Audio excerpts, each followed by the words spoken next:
우리가 한번 우리 복음서 사도행전의 이야기를 통해서 함께 살펴보도록 하겠습니다. 들어가는 말을 한번 읽어볼게요. 하나님의 마음이란 단어를 썼죠. 진짜 하나님의 마음을 알 수 있는 사람이 어떤 사람이냐면 하나님의 인격적으로 만나는 사람이에요. 멀리 있는 하나님이 아니라 이 하나님, 우리 하나님은 이거 좋아하셔, 이거 싫어하셔부터 시작해서 이 하나님이 나에게 이런 의도로 이런 말씀을 하셔서까지 알 수 있는 거예요. 모든 상황에. 담임 목사님이 항상 쓰시는 말씀에 벽을 치면 기둥이 울린다는 말이 있습니다. 그렇죠?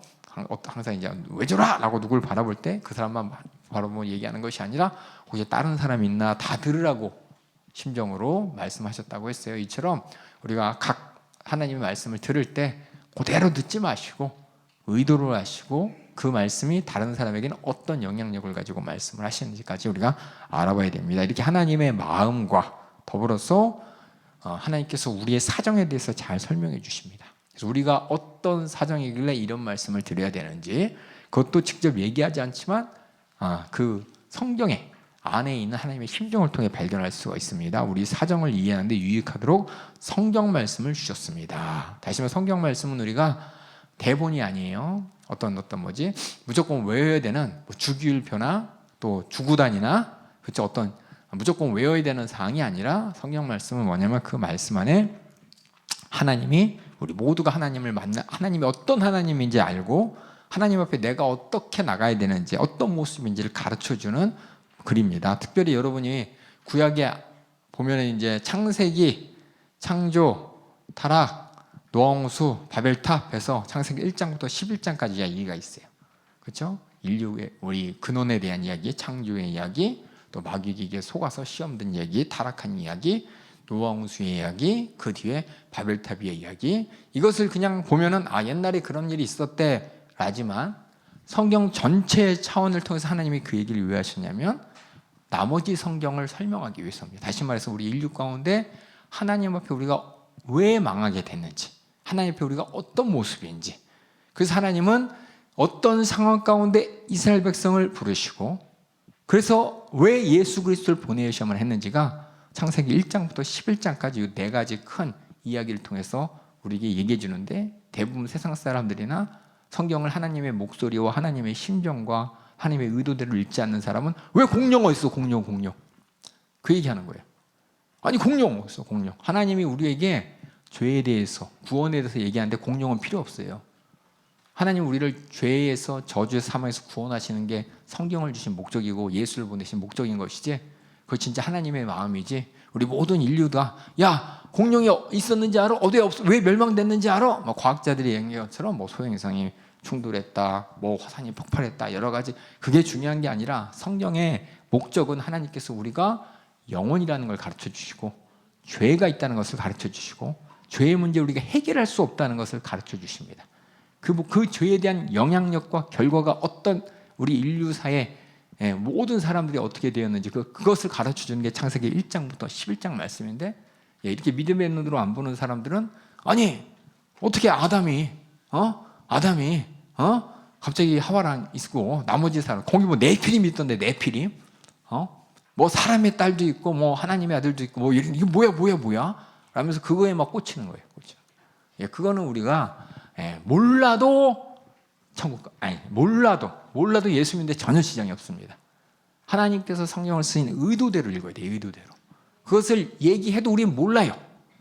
성경이라는 그 제한적인 시간과 제한적인 그러니까 읽어야 될 그리고 설명해야 될 제한적인 시간에 그것까지 얘기하려면 성경이 만약 하나님께 그것까지 알려주려면 이게 아니라 백과사전처럼 성경이 구약, 신약이 아니라 더구약보다 더 많이 있어야 돼요. 근데 하나님께서는 우리에게 꼭 필요한 말씀, 우리가 알아야 될 말씀만 이렇게 하시는데 그게 뭐냐? 우리를 죄에서 구원하시겠다는 말씀입니다.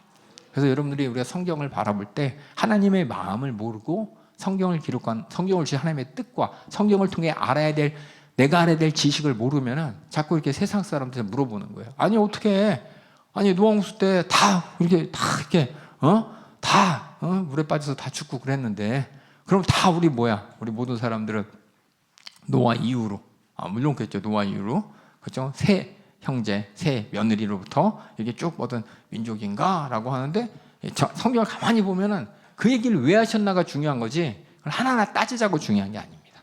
그래서 우리가 성경 하나하나를 읽을 때 우리는 뭘 보냐? 하나님께서 어떤 의도로 말씀하셨는지 그 의도를 찾는 게, 그 의도의 최고의 정점 뭐냐? 예수 그리스도가 이 땅에 오셔야 될 이유와 우리가 왜 예수를 믿어야 되는지에 대한 것이 모든 창세기부터 요한계시록까지 모든 이야기. 요한계시록에 보니까 이거 인봉을 떼고 잔을 붓고 막 이게 뭐야. 그래서 세 번째는 어떤 얘기야? 네 번째는 뭐야 하면서 자세히 알려고 하는데 우리는 자세히 아는 그것이 우리가 알아야 될, 성경을 읽고 알아야 될 목적이 아니라 그렇게 무서운 심판이 있다는 것이고, 그럴 때 우리가 정신 바짝 차려야 되는 것이고, 우리는 예수님 오심을 어떤 상황에도 시험 들지 않고 꼭 예수님 말씀대로 그때만 기다리면서 신앙생활을 한다는 것이 목적이고, 그래서 깨어있고 근신해야 되는 것이고, 주님 오실 날 사모해야 되는 것이고, 그 심정이 마지막에 마라나타 주 예수여 어서 오십시오, 그 심정이 우리가 마지막 때 가져야 될 하나님이 기대하는 믿음의 모습이다라는 걸 얘기하려고 요한계시록 써 있는데, 다들 성경학자들이 또 여러 가지 세상에서 요한계시록 용이 뭐야? 여기 보면 뭐 이런 예언이, 이 예언은 또 어떤 의미야? 666은 뭐야? 이렇게 얘기하는데 전혀 그런 목적 아니라는 겁니다. 그래서 바라는 건 여러분들이 이 목사가 무슨 얘기하는 거야? 다른 사람들은 이런 얘기 안 하는데, 다시 말씀드릴게요. 성경은 하나님이 우리에게 구원을 주시려고, 우리를 구원해야 될 하나님의 심정과 구원받지 않는데 우리의 사정을 알고 보고 깨닫게 하려고 주신 말씀입니다. 그렇게 성경은 목적대로 읽으셔야 돼요. 여러 가지 시에서, 그렇죠? 시에서 여러 가지 은유도 있고 직관적인 것도 있는데 그걸 막 해석 안 하잖아요. 시를 읽었을 때 뭔가 느껴지는 이 추상적인, 어떻게 보면 일단 감각적인 어떤 그 인간만이 느낄 수 있는 그런 정서적인 것을 이렇게 확 느끼는 목적으로 시가 쓰여져 있고, 소설도 쓰여져 있고 여러 가지 글이 쓰여져 있는 것처럼 성경은 그렇게 읽어주시고, 그래서 여기서 보면 인류 구원의 뜻을 정한 이야기, 또 그렇죠, 구약은 하나님이 인류 구원의 뜻을 정한 이야기, 신약은 예수 그리스도의 아들의 생애를 통하여 그 뜻을 이룬 이야기, 성령의 역사로 그 이루신 뜻을 우리가 교회가, 우리 연세종합교회가 지난 88년간 38년간 또 앞으로도 예수의 생애를 지혜하며 전하는 이야기가 바로 하나님의 말씀입니다. 그래서 이것이 뭐냐? 유익해요. 뭐에 유익하냐? 내가 똑똑해지는 게 아니라 영혼의 하나님의 뜻을 알고 분별하는데 유익하기 위해 하나님이 성경을 주셨습니다. 그래서 여러분들이 이것만 알고서 성경을 잘 알면 여러분들이 이단들은 뭐냐? 하나님의 목적대로 성경을 안 읽어요. 자기 목적대로 성경을 끼워 맞춥니다. 예수님을 왜 믿어야 되느냐? 예수님 오신 목적이 분명히 성경에 써 있는데 그것을 자신을 위한, 자신의 이단의 교리를 위해서 끼워 맞추는 거예요. 그래서 여러분들이 성경을 읽을 때 항상 우리가 예수님을 왜 믿는지, 또 하나님 말씀을 우리는 매일 들어요. 담임 목사님 통해 지난 38년 동안 들었고, 또 지금도 주일날마다 또 시간 듣고 있습니다. 그 목적을 잘 알고 읽어주시기 바랍니다. 그래서 이번 학기에는 신약 27권 중에서 사복음서와 사도행전에 기록된 예수님의 제자들, 그리고 예수님을 반대하는 수많은 사람들 사이에 사건이 있고, 이를 통해 예수님의 이야기와 또 초대교인들이 수많은 압박과 핍박과 고통 가운데 그들의 믿음을 어떻게 지켰는지, 그 오실 날을 어떻게 기다리는 데는 교회의 이야기를 함께 살펴보도록 하겠습니다. 그래서 참 다행인 게 이번 학기는 다 이야기야. 예수님 이야기, 초대교회 이야기. 그럼 서신서는 이야기 아니고 그것도 이야기예요. 그게 어떤 얘기? 왜 편지를 써야만 했는지, 그 교회는 왜 이런 얘기를 들어야만 했는지에 관한 이야기를 또 우리가 거기서 발견하게 될 것입니다. 그래서 이렇게 다시 한번 여러분 말씀드리지만, 성경을 읽을 때는 그냥 막무가내로 읽는 게 아니라 어떤 목적을 가지고 하나님이 성경을 쓰셨는지 분명히 알고 읽어야 되는 것입니다. 잠깐 여기서 이제 몇 가지 성경에 대한 기초적인 질문을 함께 살펴보도록 하겠습니다. 신약 27권은 예수님 탄생부터, 마태복음 맨 처음 시작하면 이제 나오죠. 예수님 탄생부터 마지막 사건, 요한계시록의 맨 마지막 그런 사건까지 시간 순으로 되어 있나요? 저는 그런 줄 알았어요. 맨 처음 성경 창세기, 그렇죠? 그다음에 마태복음, 그다음에 요한계시록, 그냥 시간 순으로 되나 이렇게 읽어서 오해를 했죠. 성경은 시간 순으로 되어 있는 것이 아니라 특별한 목적을 가지고 주제별로, 그 구성별로, 그렇죠? 구약 같은 경우에는 역사서, 지혜서, 선지서 이렇게 되어 있는 걸 우리가 함께 공부했고, 신약은 복음서, 사도행전, 그 여러 가지 서신서, 그래서 이렇게 어떻게 보면 이렇게 그룹별로 이렇게 이어져 있습니다. 그래서 신약 27권은 사복음서, 사도행전, 바울 서신서, 일반 서신서, 여기 계시록도 이제 편지로 보면 일반 서신서에 포함됩니다. 그렇게 서신서, 그렇게 복음서, 마지막으로 요한계시록이 기록되었습니다라고 제가 함께 기록했습니다. 그래서 여러분들이 됐습니다. 그래서 여러분들이 이 성경을 시간 순으로 기었다고 기억하지 마세요. 알았죠? 역사 파트가 따로 있습니다. 이야기 파트가 따로 있어요. 노골적인. 그 다음에 두 번째, 성경의 중심 주제는 무엇입니까?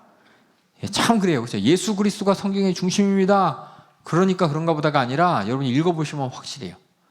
어떻게 나오느냐? 구약은 한번 읽어볼게요. 구약은 시작. 정령 죽으리라는 하나님의 말씀을 이루기 위해 오실 예수님을 소개하고, 신약은 다 이뤘다 하시며 십자가에 달려 죽으러 오신 예수님과 주여 오시옵소서 하며 성도들이 기다리는 다시 오실 예수님의 이야기입니다. 여기 담임 목사님이 이 말씀 하셨을 때 그런가 보다라고 했는데 내가 직접 확인해 봐야 돼요. 저 창세기부터 요한계시록을 읽다 보면은 담임 목사님이 말씀하신 대로 예수 그리스도가 성경의 모든 주인공이고 중심인데 어떻게 중심이 되느냐? 요 구약과 신약 요 내용을 잘 참고하시면은 큰 뼈대를 여러분이 발견할 수가 있습니다. 그 다음에는 뭐냐? 다른 관점으로 주제 말고 어떤 형식으로 보게 된다면 성경은 어떻게 하나님의 말씀에 대해서 말하고 있나요? 하나님의 말씀을 어떻게 말하고 있나요? 랄 때 어떻게 해당하는 걸 제가 여기서 뭐라 그랬냐? 이야기 형식으로 라고 했어요. 이따 말씀드리겠지만 이야기 형식으로 라고 썼는데 이야기하기에 대해서 다시 얘기할게요. 여러분 아까 말씀드렸지만 이야기 영어로 이제 나레이티브라 그러는데 이야기 하면은 스토리죠. 스토리. 제 이름 뭐예요? 이는 4, 3은 6, 4 이거 아니죠? 이건 이야기 아니죠? 옛날에 누가 있었는데 어떤 사건이 있고 사람들이 나타나고 그래서 이런 사건에 이런 결론이 났다더라. 이야기가 기승전결이 딱 나타나잖아요. 그렇죠? 그것처럼 성경도 이야기입니다. 이야기에는 뭐가 있냐면은 인물이 있어요. 인물. 사람들이 등장합니다. 그 다음에 어떤 사건이 있어요. 그래서 예를 들어서 예수님께서 제자들과 함께 떡을 떼던 그렇죠? 사건이 있었습니다. 예수님의 제자들이 있고 예수님과 함께 떡을 먹는 사건. 근데 배경이 뭐냐? 6월절이었어요. 이게 중요한 거예요. 그냥 예수님의 제자들과 함께 떡을 따려 먹으면서 예수님이 말씀하셨습니다. 이것은 내 살이야. 이건 내 피야. 그 말이 그냥 그런가 보다라고 하죠. 그게 6월절에 일어났어요. 그럼 6월절의 의미라는 이 배경을 알고 그 사건을 알고 그 사건이 거기에 일어난 인물들을 보면 이게 무슨 의미인지를 의미를 발견하게 됩니다. 예수님이 아니고 다른 사람들도 6월절에 모여서 뭐 했어요? 먹었어요. 뭘 먹었어요? 무교봉을 먹고 말씀대로 떡 먹었어요. 떡 먹었어요.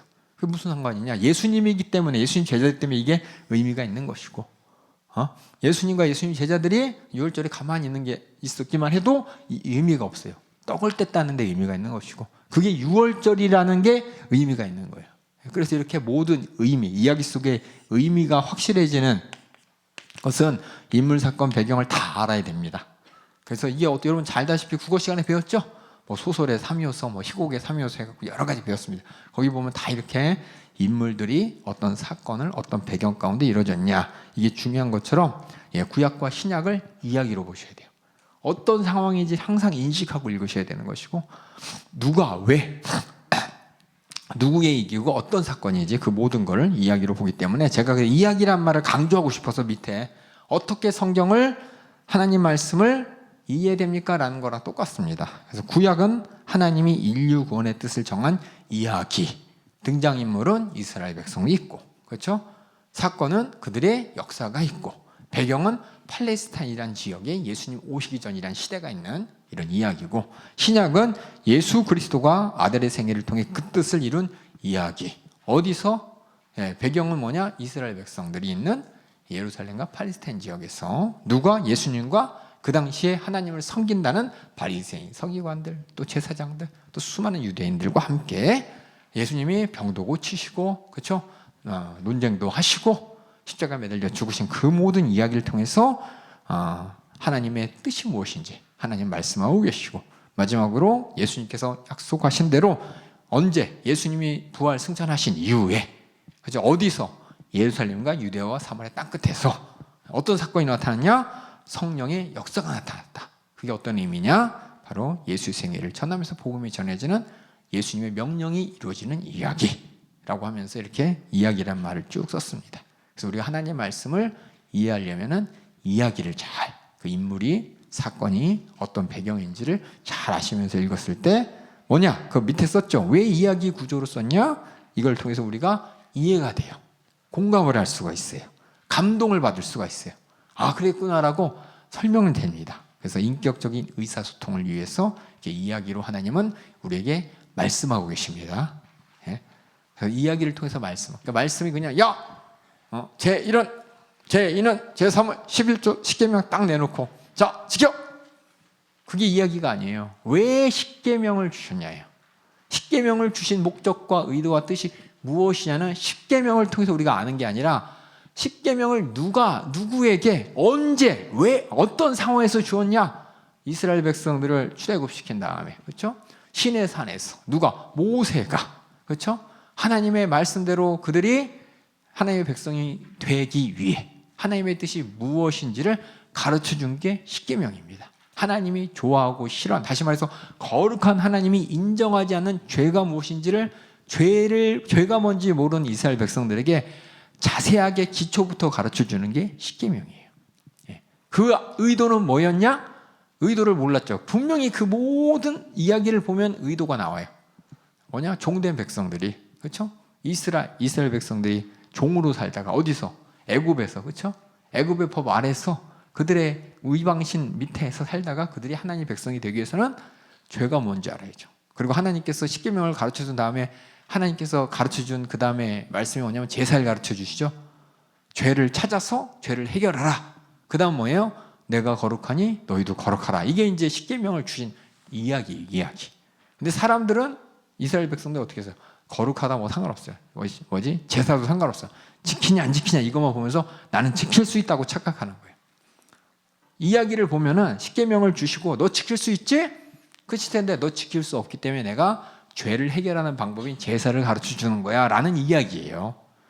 근데 이걸 모르고 그냥 이 문맥을 모르면 그냥 예수님은 아니요.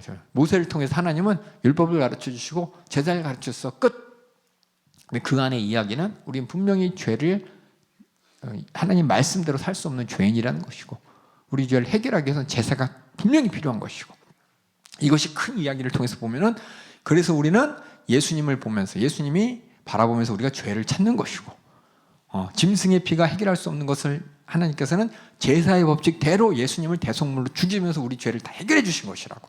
그래서 이게 쭉 이야기를 통해서 봐야 돼. 그래서 이렇게 이게 뭐냐 하나님께서 우리에게 가르쳐 주시는 거예요. 우리가 옛날 이야기 많이 듣잖아요, 그렇죠? 흥부, 놀부부터 시작해서 콩쥐, 팥쥐부터 시작해서 뭐 별의별 심청이 얘기하면 다 뭐냐 권선징악이잖아요.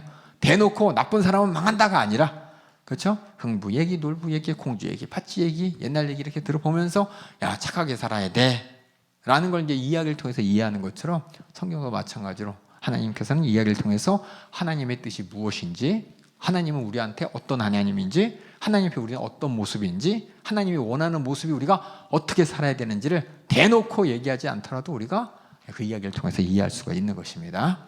그래서 여러분들이 참 담임 목사님 설교할 때 간증 얘기하면 참 귀에 쏙쏙 들어오잖아요, 그렇죠? 결론은 뭐냐? 신앙생활 잘하자예요. 기도하자.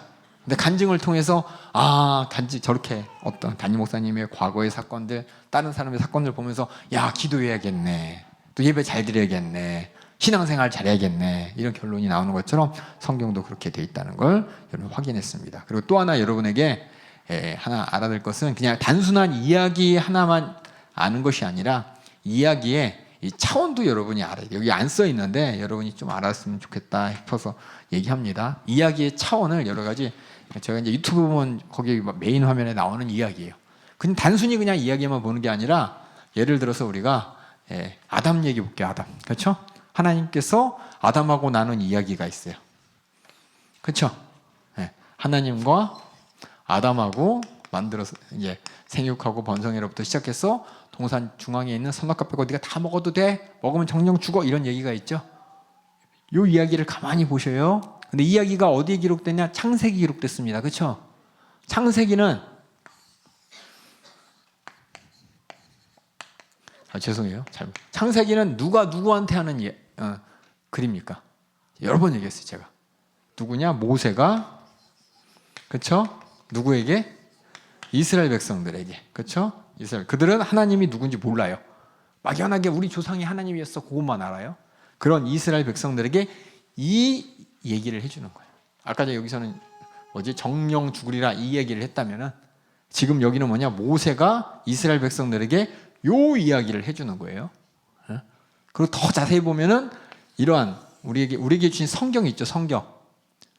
기록된 성경책, 우리가 듣고 있는 성경책. 지금 우리의 성경책은 뭐냐? 하나님이 지금 나에게 주시는 이야기예요. 그래서 이걸 잘 보셔야 돼요. 이야기라는 것이 이때의 의미와 이거의 의미와 또 이거의 의미를 여러분 잘 아셔야 돼. 여기서 하나님이 이 얘기하셨던 거, 그렇죠? 아담에게는 어떤 의미가 있겠죠, 그렇죠? 근데 이 이야기를 통해서 모세가 이스라엘 백성에게 줬을 때는 이 이야기의 의미가 또 따로 있어요, 그렇죠? 그리고 또 하나님께서 지금 나에게 성경을 통해서 지금 우리가 21세기 2024년도 살아가는 이때 하나님 말씀을 읽게 하시고 듣게 하실 때 요거는 지금 나에게 어떤 의미인가? 그래서 요 의미를 여러분이 잘 보셔야 돼요. 옛날에 그랬어, 그래서 지금도 그런 게 아니라 옛날에 그랬던 하나님의 마음을 알아야 되는 것이고, 모세를 통해 이스라엘 백성들에게 바랬던 하나님의 마음을 알아야 되는 것이고, 지금 우리에게 성경을 통해서 하나님이 원하시는 그 마음을 알아야 되는 게 바로 이런 이야기 구조를 통해서 우리가 하나님의 인격적으로 안다는 거예요. 그래서 예를 들어서 옛날에 이스라엘 백성들에게 하나님께서 뭐라 그랬어요? 돼지 먹지 마 그랬어요. 예? 굽이 갈라진 거 먹지 말라 그랬죠?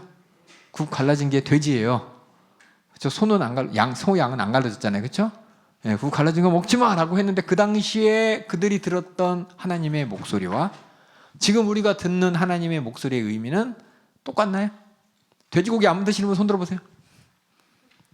성경에 써 있는 거 다 알면서 드시잖아요. 그렇죠? 그게 뭐냐? 하나님께서 원하시는 게 뭐냐? 우리가 거룩하길 바랐는데, 그렇죠? 그 당시에는 뭐냐? 하나님께서 우상의 잼을 먹지 말라는 것이고, 지금 우리가 뭐냐? 예, 그런 게 아니야. 하나님을 온전히 섬기면서 감사함으로 먹되 남을 시험하면서 먹지는 말라는 게 이제 성경에 있는 이야기입니다. 이게 뭐냐면 이스라엘에게는 뭐냐? 다른 이방인들과 구별돼야 될 게 뭐냐? 우상 숭배면 안 된다는 거예요. 그들의 우상 제물은 돼지였어요, 돼지. 그러니까 아예 그냥 굽 갈라진 거 먹으면 안 돼 라고 딱 하면서 우상 숭배에 근처도 못 가게 만든 것이고, 우리 예수 그리스도를 믿음으로 말미암아 하나님의 심정을 온전히 알기 때문에 지금 우리에게는 뭐냐? 더하면 더한 거예요. 하나님이 싫어하는 일 안 하는 거예요. 하나님이 기뻐하지 않는 일을 아예 안 하는 겁니다. 그게 뭐냐? 우리가 매 스토리마다 그대로 보는 게 아니라 지금 나에게 무슨 말씀을 하시는지, 그 당시에는 어떤 의미였는지 이걸 구분해서 잘 보셔야 돼. 아시겠죠? 구분하지 못하면 어떻게 돼요? 예. 아들 못 낳으면 다 저주받은 건가요? 예? 아들 없으면 저는 어떡한대야? 저는 어떡한대야? 아브라함이 아들 없어 하나님이 아들을 줘, 네 후손인데 어이구 지금 나는 어떡한대야? 그거 아니죠? 그 당시의 이야기대로 우리가 하나님의 심정을 알고 마음을 알고 하나님을 만날 수 있고 하나님을 경외할 수 있는 모든 것들을 이해할 수 있도록 주신 이야기가 이렇게 세 가지. 그 당시 얘기, 그러니까 성경의 안에 있는 이야기, 언제 기록됐는데 기록된 당시의 이야기, 지금 나에게 주시는 이야기. 이걸 여러분이 잘 보시면서 하나님의 뜻을 분별해야 돼요. 이거 제대로 못하니까는 성경에 이렇게 기록되어 있는데 지금 왜 이래요? 라고 하는 거예요. 왜 이래요? 그때 하나님의 심정과 마음과 지금 나에게 바라는 하나님의 심정과 마음은 똑같아요. 똑같은데 다른 걸 요구하시죠. 더 많은 걸 요구하시죠. 그러니까 여러분들 이걸 잘 분별하라고 한번 이야기에 대해서 여러분하고 같이 나눠봤습니다. 신약 성경에 대해서 우리가 이제 이번 학기에 우리가 신약 성경을 읽는데 신약 성경에 대해서 다시 한번 이해하기 위해서는 알아야 될 기본적인, 오해하지 않기 위해서 알아야 될 몇 가지를 여러분과 함께 나누도록 하겠습니다. 첫 번째 제가 읽어볼게요. 신약 성경을 이해하기 전에 우리는 구약을 알아야 됩니다. 다시 말씀드릴게요. 신약이 갑자기 예수님이 갑자기 나타나서 갑자기 병을 고치고 내가 하나님의 아들이야 그러고 내가 너희 죄를 위해 담당하고 죽을 거야 라고 얘기한 게 아닙니다. 예수님이 이 땅에 오신 이유와 목적과 죽으심과 부활을 이해하기 위해서는 구약을 알아야 돼요. 하나님께서 이미 예수님이 왜 오셔야 되는지 구약에서 다 설명하셨기 때문에. 그래서 예수님의 사역을 시작하셨을 때 그 당시에는 구약 하나님의 말씀만 있었습니다. 그래서 예수님께서는 구약을 설명하셨어요. 어떻게 설명하셨는지 여러분이 알아야 돼. 예수님께서 구약 말씀을 설명하셨어요. 많은 사람들이 예수님이 비유 말씀하시고 복음 말씀하셨으니까 구약에 대해서는 말씀 안 하셨나 보다지만 예수님께서는 구약을 어떻게 바라봤는지 구약에 대한 말씀을 설명하는 장면이 여러 군데 나옵니다. 그래서 우리가 구약의 말씀을 어떻게 이해되느냐? 예수님이 이해한 것처럼 이해하면 돼요. 그래서 우리가 신약 성경을 통해서 우리가 예수님께서는 하나님의 구약의 말씀을 어떻게 이해했는지가 바로 우리가 더 나가서 성경을 바라볼 때 어떻게 바라봐야 되느냐 이렇게 알 수가 있습니다. 그래서 신약 성경을 기록한 사도들도 그 당시 유대인들이죠. 유대인들도 어부인데 무슨 성경을 알았겠어요? 석수쟁이가 무슨 성경을 알았겠어요? 아니에요. 그 당시 유대인들은 저희들보다 성경 더 잘 알았습니다. 하나님 말씀에 유대인들에게 원하는 그 율법이 뭐냐? 그들이 어릴 때부터 성경을 들었어요. 성경책이 귀하니까 지금처럼 이렇게 아무나 다 갖고 있는 시대가 아니잖아요. 책이. 예수님 당시만 해도 책은 누가 갖고 있냐? 제사장들 아니면 저쪽 부자들만 갖고 있지. 또 회당에 한 권 있을까 말까 그렇지. 일반 사람들은 성경을 볼 수도 없어요. 그러면 걔네들 성경 몰랐겠네요가 아니라 대신에 모여서 계속 들었어요. 계속 모여서 듣는데 어떻게 듣느냐? 우리가 하늘 전 따지 음율이 있잖아요. 음율이 있는 것처럼 성경이 창세기부터 마지막에 말라기까지 음율 가지고 이렇게 읽어줬어. 그래갖고 막 이렇게 가끔 보면 여러분들이 유대인들이 성경 읽는다 그러면 막 이렇게 흔드는 거 보셨을 거예요. 아마 리듬 타면서 뭐냐면 하늘 전 따지 하는 것처럼 창세기 태초에 하나님이 천지를 창조하셨다 이런 식으로 히브리어로 이게 다 외웠어요. 우리보다 성경을 더 잘 알았다는 겁니다. 그 얘기는 뭐냐? 구약의 제자들, 구약 예수님의 제자들, 그들도 사도들도 성경에 대해서 분명히 알 수 있었고 예수님을 만나면서 성경에 대한 이해가 확 넓어지면서 서신서를 통해서 또 그들의 설교를 통해서 구약의 말씀을 어떻게 이해했는지를 우리가 알 수가 있습니다. 그렇게 우리가 예수님을 이해하고 신약 성경을 이해하기 위해서는 구약 성경과 신약 성경의 관계를 잘 알아야 될 필요가 있습니다. 그래서 구약은 단지 이스라엘 이야기지만 또 그를 통해서 우리가 하나님과의 관계가 어떻게 되는지 신약의 교회 이야기와 함께 이해해야 된다는 걸 다시 말씀드립니다. 그래서 참 어려워요, 성경. 근데 이야기한다고 핵심 빼놓고 이야기하는 경우 많아요. 제가 되게 아쉬운 게 어린이 성경 아니면 어린이 성경 만화라고 하면서 성경 이야기가 그냥 후룩 스토리만 적혀 있고 의도가 쑥 빠진 경우가 되게 많아요. 우리가 아기 때 태어나면 그렇죠? 우리 아기 죄송해요. 사람이 태어나고 우리 자녀들한테 성경 읽어주기 위해서 막 조그만 두꺼운 그 그림책 같은 성경책 읽어주잖아요. 그렇죠? 이렇게 보면 하나님이 천지를 창조하셨어요. 하나님이 뭐 하셨어요. 이런 얘기들이 나와요. 근데 가끔 보면 진짜 중요한 스토리는 쏙 빼놓고 그냥 하나님이 뭐 하셨어요로 퉁쳐버리고 끝나는 경우가 있어요. 물론 그렇게 해서 하나님을 알아가는 과정도 중요하지만 그것만 보면서 하나님을 오해합니다. 이야기의 내용의 하나하나 자세한 부분을 결국 우리가 다 알아야 돼요. 그래서 여러분들이 어렸을 때 그런 거 읽었으니까 다 알았어. 그리고 성경을 이해할 수 없는 그 어려운 단어들 있는데 그냥 읽어버린 다음에 나 성경 몇 번 읽었어가 아니라 그런 단어들의 의미까지 옛날 얘기하죠. 우리가 찾아가면서 이해를 할 필요가 있습니다. 그 얘기 잠깐 해드리고 구약 성경과 신약 성경의 관계에 대해서 이제 몇 가지 읽어보겠습니다. 구약 성경과 신약 성경은 동일한 영감으로 기록되었습니다. 어떤 사람들을 있냐면 신약을 무시하는 사람이 있어요. 아직도 어떤 사람은 구약을 무시하는 사람이 있어요. 구약 안 읽어도 돼. 우리 신약이 있으니까 라고 하지만 구약 말씀도 하나님 말씀입니다. 구약 말씀이 없으면 신약을 이해할 수 없고 또 신약 없이 우리가 구약만 가지고 하나님 뜻을 이루겠다. 그럼 하나님이 정말 우리를 위해 베풀어 주신 독생자를 내놓고 대속해 주신 은혜를 알 수가 없어요. 그래서 구약과 신약은 하나님이 이어지는 이야기를 통해서 전체를 온전히 바라보면서 하나님의 뜻이 무엇인지를 보여주고 있습니다. 그래서 예수님의 사도들도 하나님의 감동으로 기록된 구약을 근거로 해서 복음을 증거했습니다. 구약 말씀이 근거예요. 복음을 전하는데 우린 그냥 예수님 얘기만 하면 된다고 생각하지만 예수님은 구약 말씀을 근거로 오셨고 구약에 주신 약속을 이루셨기 때문에 그 약속을 알아야 되고 근거를 알아야 됩니다. 그래서 제자들이 복음을 전할 때 항상 구약의 말씀을 인용했습니다. 그래서 여기 보면 예수님이 인용했어요. 예수님이 성경, 우리 성경의 신약에 특별히 성경이라는 단어가 있습니다. 요한복음 7장 38절에 예수님이 이렇게 말씀하셨어요. 나를 믿는 자는 성경의 이름과 같이 그 배에서 생수의 강이 흘러나리라. 여기 있는 성경이 뭐냐? 구약입니다. 아직 신약이 안 적혀 있어요. 예수님이 말씀하신 성경, 신약에 있는 제자들이 얘기한 성경은 다 구약을 얘기합니다. 그래서 에스겔서에 기록된 것처럼 내 배에서 생수가 흘러나리라, 이 말을 에스겔이라는 말을 직접 언급하지 않으셨지만 성경이란 구약을 언급하셨고, 디모데후서 3장 16절에 바울은 모든 성경은 하나님의 감독으로 된 것이라고 돼 있어요. 모든 성경이라고 했으면 구약 신약 다 합쳐서인가? 그때는 신약이 없었다니까요. 구약만 있었습니다. 그런데 우리한테 이 말, 이 구절은 모든 성경이라는 것이 이 기록될 당시에, 아까 얘기했잖아요.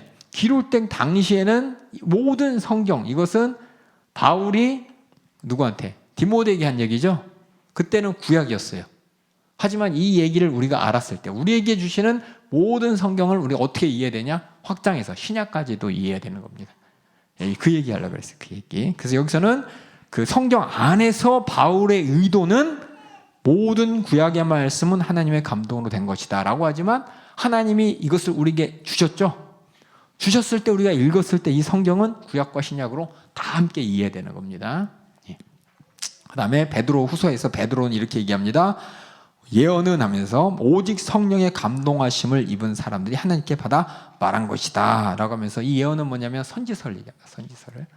마찬가지로 구약의 모든 말씀뿐만 아니라 저 신약에 있는 요한계시록부터 시작해서 예수님이 우리에게 주신 모든 예언도 하나님이 우리에게 주신 하나님의 말씀이요 성령의 감동하러 주신 말씀이다라는 걸 우리가 또한 이렇게 확장해서 이해해야 됩니다. 그래서 동일한 영감이라는 걸 여러분이 기억하시고, 구약도 신약도 어느 것 하나 더 우선시 두면 안 돼요. 똑같이 하나님의 감동으로 이루어졌습니다. 그 다음에 그래서 두 번째, 구약의 말씀을 인용한 신약의 이 기자들, 이 신약의 이 성경을 쓴 이 작자들의 구약 성경을 어떻게 이해했는지 우리가 바르게 이해해야 합니다. 이해하고, 그래서 이제 로마서를 보면 구약을 엄청나게 인용을 해요. 히브리서 보면 구약을 엄청 인용합니다. 그래서 우리가 그걸 통해서 구약의 말씀을 이렇게 이해해야 되는구나 라고 아는 거예요. 근데 그렇게 이해하지 못한 사람이 누구냐? 유대인들이에요. 유대인들이 지금도 똑같이 구약 39권을 가지고, 그죠? 구약의 말씀을 가지고 그리스도를 기다리면서 살고 있어요. 그렇죠? 근데 그들은 제대로 이해를 하지 못했기 때문에 예수님을 못 알아봐. 인정을 안 해요. 근데 예수님을 인정하고 예수 그리스도의 복음을 통해서 죄사함 받은 사람들, 성령이 주신 감동으로 구약과 신약을 보면은 구약의 말씀이 바로 복음을 위한 말씀이었구나라는 걸 알게 되기 때문에 신약도 구약도 하나님의 영감으로 쓰였구나 알 수 있는데, 유대인들은 다시 말해서 유대인들이 성경을 바라보는 관점이 하나님의 뜻대로 바라봤다면 예수님을 모를 수 없어요. 근데 그렇게 예수님을 모르는 것은 그들이 구약의 하나님의 목소리를 하나님의 뜻대로 이해하지 못하기 때문인 것입니다. 많은 학자들이 이해하려고 막 노력을 해요. 이렇게도 해보고 저렇게도 해보고 하는데 예수님을 그리스도로 인정하지 않는 사람에게는 구약을 잘못 이해하고 있는 겁니다. 여러분이 그렇게 알아주시고, 그래서 제가 읽어볼게요. 구약과 신약을 쓰게 하신 동일한 성령이 우리 안에서 깨닫게 하심으로 우리가 이해할 수 있기 때문에, 뭐를? 구약과 신약을 우리는 기도하는 것이고, 성령이 아니면 하나님의 말씀, 또 예수님의 진심을 깨달을 수가 없습니다. 성경을 자의로 해석하면 안 됩니다. 분별하지 못하면 오류에 빠지게 됩니다. 오해하지 않기 위해서 우리는 예수님, 하나님의 아들이 왜 그렇게 말씀하셨는지를 바르게 이해하는 것이 중요합니다. 그래서 우리가 아까 성경의 주제는 예수님입니다라는 것처럼, 또 예수님이 하나님의 아들이라고 그랬죠. 하나님의 말씀이 육신이 되었다 그랬죠. 이게 뭐냐면 하나님의 모든 의도와 하나님의 뜻을 우리에게 다 가르쳐 주셨어요. 그래서 복음서에 보면은 바리새인들과 논쟁하고, 서기관과 논쟁하고, 사두개인과 논쟁하고, 제사장과 논쟁하면서 그들이 성경을 어떻게 오해하는지를 계속 예수님이 가르쳐 주신데도 들으려고 하질 않죠. 우리는 그것을 바라보면서 예수님께서 가르쳐 주신 대로 성경을 바라보는 것이 중요합니다. 여기 세 번째로, 우리 마귀 얘기는 신약에 많이 나오는데 구약에는 많이 안 나오잖아요. 그렇다고 해서 구약에서 마귀 얘기를 안 하는 게 아니라 맨 처음 선언하면서 시작합니다. 근데 마귀는 중요한 게 뭐냐면 구약을 싫어합니다. 그게 뭐냐면 구약도 동일한 하나님의 말씀이라는 거예요. 그래서 신약에서 마귀에 대한 언급이 구약보다 많은 이유는 예수님이 오셔서, 그렇죠? 가르쳐 주셨으니까. 예수님이 누군데요? 하나님의 아들. 전지하시고 전능하시기 때문에. 예수님 아니고는 마귀를 알 수도 없고 이길 수도 없습니다. 그래서 구약에는 영적인 마귀의 존재가 분명히 있는데 제대로 언급을 못해요. 물론 하나님의 감동으로 선지자들이 일부 언급을 하긴 해요. 근데 그것이 자세하게 언급된 것이 아니라 그냥 마귀라는 존재에 대해서, 두려움에 대해서 기록할 뿐이지 마귀에 대해서 자신 있게 마귀를 이길 수 있는 그 어떤 자신감을 가지고 기록한 게 아닙니다. 그런데 신약에 와서 예수님께서는 하나님의 아들이기 때문에 우리 인간들에게보다 마귀에 대해서 더 명확하게 분명히 아시는 분이요, 마귀를 분명히 이기시는 하나님의 권세에 있는 분이기 때문에 신약에 왔을 때 예수님께서 비로소 마귀에 대해서 언급을 하십니다. 마귀는 이런 놈이다, 요복음 8장에 말씀하시고, 또 마귀의 계계를 이기시고 떠나가라 하시고, 이런 걸 통해서 우리가 마귀에 대해서 알 수가 있게 된 거예요. 마귀는 예수님이 말씀하신 대로 우리를 속이는 사람, 속이는 놈이고, 우리를 지옥에 데려가려는, 죄를 짓게 만드는 놈이라는 걸 알고, 근데 우리는 그냥 거기서 벌벌 떠는 게 아니라 예수님이 이겼다, 그 권세를 예수님이 우리에게 주셨기 때문에 우리가 대적하여 이길 수 있기 때문에 신약에 들어서 마귀 얘기가 많이 나오는 것이고, 신약에 들어서 마귀를 떠나가라 할 수 있는 겁니다. 그 전에는 그런 권세도 하나님이 주신 적도 없고, 그 권세가 있는지도 몰랐고, 그래서 마귀에 벌벌 떠는 게 우리 인생이었어요. 인생. 다시 한번 읽어볼게요. 그렇게 예수님께서 가르쳐 주셨기 때문에 예수님 오시기 전에 마귀에 대해서 말해도 사람들은 이해할 수도 없어요. 예수님이 아닌 사람의 입으로는 이게 이해가 안 되는 거, 설명도 안 되기 때문에 마귀를 대적할 수도 없었습니다. 예수님의 전지하시고 전능하신 마귀의 권세가 있으신 분이기 때문에 가르칠 수 있던 것이고 또 이기신 것을 보여주셨습니다. 분명한 것은 마귀는 구약에 기록된 하나님의 뜻과 마음을 알고 그대로 행하는 것을 너무너무 싫어해요. 마귀는 그래서 우리가 그렇게 불순종하게 만드는 거죠. 그래서 구약에 보면 사실 마귀 얘기가 없는 게 아닙니다. 맨 처음에 마귀의 패배를 선언하면서 시작합니다. 창세기 3장 15절에 네 여자의 후손이 네 머리를 상하게 할 것이다. 구약 사람들은 이 얘기가 뭔 얘기인지 몰랐어요. 마귀의 권세를 어떻게 그럴 수 있어? 우리는 아무리 대적할 힘도 없고 지혜도 없고 능력도 없고 권세도 없는 구약 백성들은 마귀 얘기를 그냥 외면하는 게 최선이었습니다. 그런데 이렇게 마귀의 패배를 가르치고, 또 구약은 뭐냐? 예수 그리스도의 피를 소개하기 위해서 피의 제사가 어떻게 우리를 깨끗하게 하는지 그 피의 제사의 존귀함을 말씀했는데, 그것이 바로 우리가 예수님의 피의 존귀함을 알 수 있는 근거가 되는 것입니다. 하나님께서는 이미 예수님 오시기 전에 법칙을 세웠죠. 어떻게 해요? 죄값은 사망이고 피로 말미암아 죄를 속죄할 수 있다는 법칙을 세웠어요.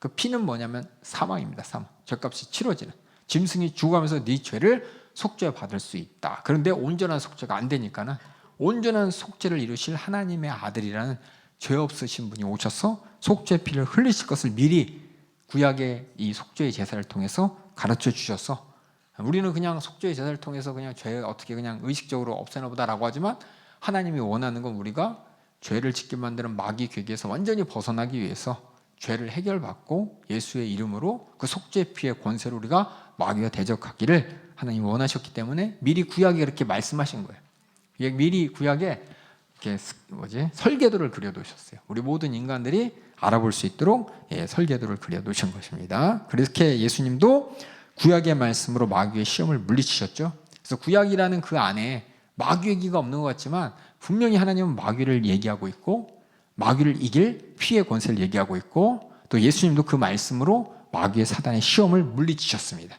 그렇게 구약은 동일한 하나님의 말씀이라는 거예요. 그렇게 능력과 권세가 있다는 겁니다.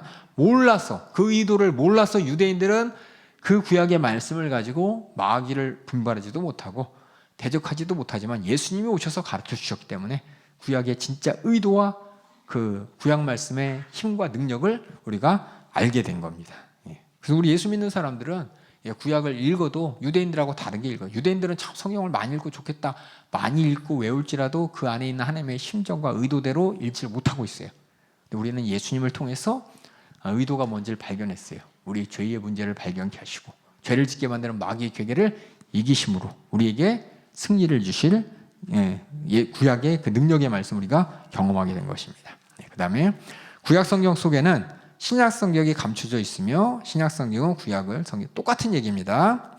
신약에 나오는 개념이 있어요. 많은 신학자들 이신칭이 그래서 오직 의는 믿음으로 말미암습니다 라는 게 있습니다. 믿음으로만 의롭게 하나님은 의롭게 됩니다라는 말이 있기 때문에 우리는 뭐냐 예수 믿음으로 말미암아 그치? 믿음을 강조하잖아요, 그렇죠? 믿음을 강조하는데 구약을 믿는 이스라엘 백성들은 믿음에 대해 잘 몰라요. 그냥 경배 이거 말지 온전한 믿음이 뭔지 잘 몰라. 믿음으로 의롭게 된다는 것을 예수님을 통해서 하셨던 그 말씀이 구약에 있어요. 그게 얼마나 중요한지 그들은 아직 잘 몰라요.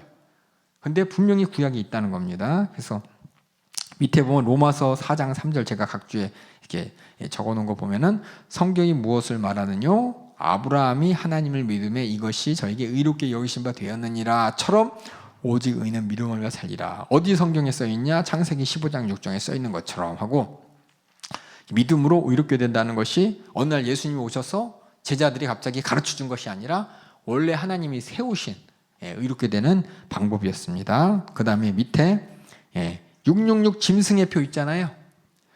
더 이상 이제 우리 교회인들은 이제 질문 안 하죠. 10년 전인가 15년 전에 막 그 베리칩이다 뭐 돼갖고 막 그렇죠?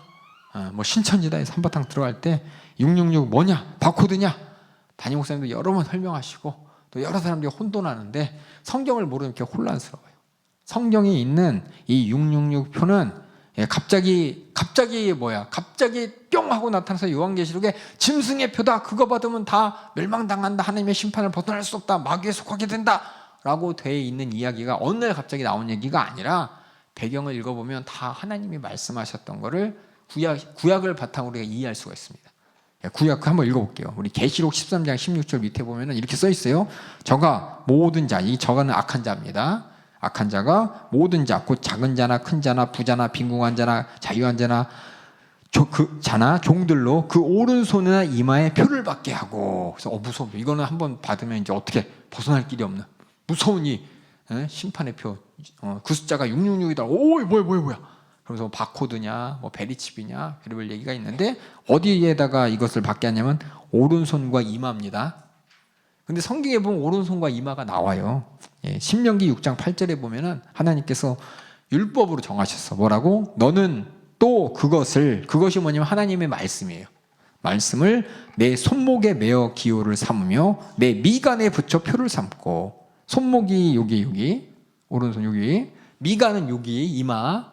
다른 말이에요. 이마인데 미간이라고 쓴 거고, 여기 오른손을 여기 손목이라고 한 건데, 이게 뭐냐? 하나님께서 이스라엘 백성들에게 명령하셨어요. 너희들 하나님 말씀대로 살아야 돼. 하나님 말씀을 항상 기억해야 돼. 하나님이 주신 목소리와 말씀이 너에게 명령이 돼야 돼. 그러기 위해서 너는 그 말씀을 떠나면 안 돼. 어떻게까지 해야 되냐? 말씀을 이마에다가 이렇게 둘러놓고. 그래서 여러분들이 정통 유대교 보면 이거 박스 같은 걸 이렇게 이마에다 이렇게 달고 있는 사람도 있어요. 쪽두리를 이렇게 하는 것처럼 이 앞에다가 이렇게 하는 사람도 있어요. 거기 말씀 들어있거든요. 그리고 손목에다가 하나님 말씀, 술이라든지 이런 거에 막 기록해가지고 막 이렇게 붙여갖고 또 문설주에도 오며 가며 하나님 말씀 보고 일어나서 손볼 때마다 하나님 말씀 읽고 머리 이렇게 한번 만질 때마다 이게 하나님 말씀 읽고 하나님 말씀을 절대 떠나면 안 된다는 그 행위라 그럴까요? 그런 표시로서 그걸 잊지 말라고 하나님께서는 이스라엘 백성들에게 이마에다가 하나님 말씀을 이 손목에다 하나님을 놓고 네 후손들이 언제든지 그 말씀을 의식하게 해라 라고 얘기한 것을 유대인들이 다 안 해요. 아주 그냥 정통적인 보수적인 유대인들은 그렇게 하지만 대부분 유대인들은 이 뜻은 하나님이 하나님 말씀 떠나지 말라는 뜻이구나 다 이해했어요. 그래서 안 해요.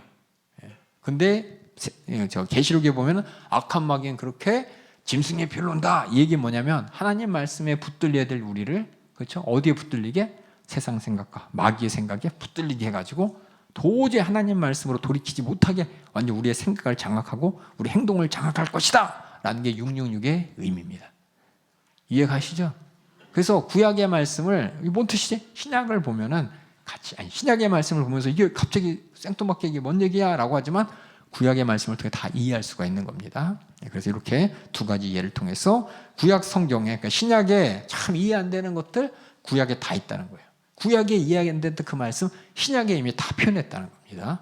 우리가 이제 복음서를 통해서 사도행전 통해서 또 요한계시록 통해서 다시 한번 확인할 건데 단순히 그냥 써 있는 대로 보면 안 된다는 겁니다. 쓴 의도를 찾아야 돼. 의도를 알고 읽어야 하나님께서 내가 알아듣기 원하는 게 표현이요. 우리에게 하나님께서 선악과 따먹지 말라고 얘기했나요?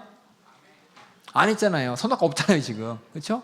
그 얘기를 우리를 통해서 우리가 깨닫는 게 있잖아요. 그렇죠?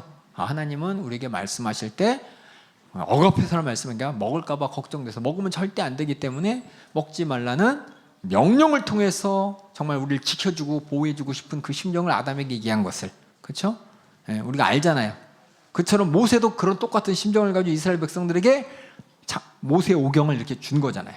창세기, 출애굽기, 레위기, 민수기, 신명기 율법을 준 것이고, 그것이 이스라엘 백성들에게 전대 이스라엘 백성들이 그 율법대로 살았나요? 못 살았잖아요. 그 이야기를 우리에게 또 들려주면서 너는 어떡할래 하고 얘기하는.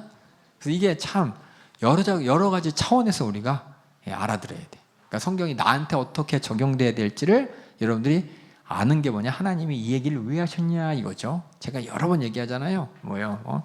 우리 엄마 아빠가 맨날 너 나가 죽어라고 한다고 너 밥 먹지 마 그러고, 그렇죠? 밥이 뭐 넘어가냐 뭐 이렇게 얘기하는 게, 그렇죠? 그 상황을 알아야 돼. 상황을. 부모님의 애타는 마음인 것을, 밥이 넘어가냐 들을 때 자녀는 밥 먹으라는 거야 말라는 거야 밥 줘놓고 이렇게 막 불만 표현할 수 있지만, 그 상황을 밖에서 바라보는 우리는 뭐냐, 아유 참 저냐, 엄마 마음도 몰라, 아빠 마음도 몰라 이렇게 알 수 있잖아요. 이걸 보고 있는데 엄마가 옆에서 또 한마디 하죠. 너는 그거 보면서 뭐 안 느껴지냐? 넌 안 그런 거 아니야? 그래도 옆에서 얘기를 하죠. 이것처럼 한 가지 사건만 보지 말고 그 모든 이야기의 의미를 잘 알아듣는 것이 우리가 성경을 잘 읽을 수 있는 이유입니다. 근데 대부분 이것을 안 해요. 그냥 그것만 봐. 거봐 밥이 안 넘어간다. 그죠? 엄마가 밥이 안 넘어간다고 말한다. 그치? 그게 아니죠. 그 마음과 심중이 알아야 그 전체적인 상황을 이해할 수가 있잖아요. 그 메시지를 이해할 수 있는 것처럼 그렇게 하나님 말씀을 이해해야 된다고 아까 전에 잠깐 얘기한 거 헷갈리시는 것 같아서 잠깐 얘기했습니다. 그 다음에 두 번째, 우리 신약 성경을 공부하는 목적, 모든 성경을 공부하는 목적이 똑같습니다. 그냥 막연하게 있는 게 아니에요. 여기는 어떻게 하면 잘 읽을 수 있을까라는 것을 여러분이 오해하는 분이 없도록 알려주기 위한 것입니다. 성경을 공부하는 이유는, 성경은 아까 얘기했죠. 하나님의 말씀이에요. 기록된 하나님의 말씀. 중요한 건 뭐냐면 말씀, 말한 자의 의도를 알고 그 말을 이해해야 됩니다.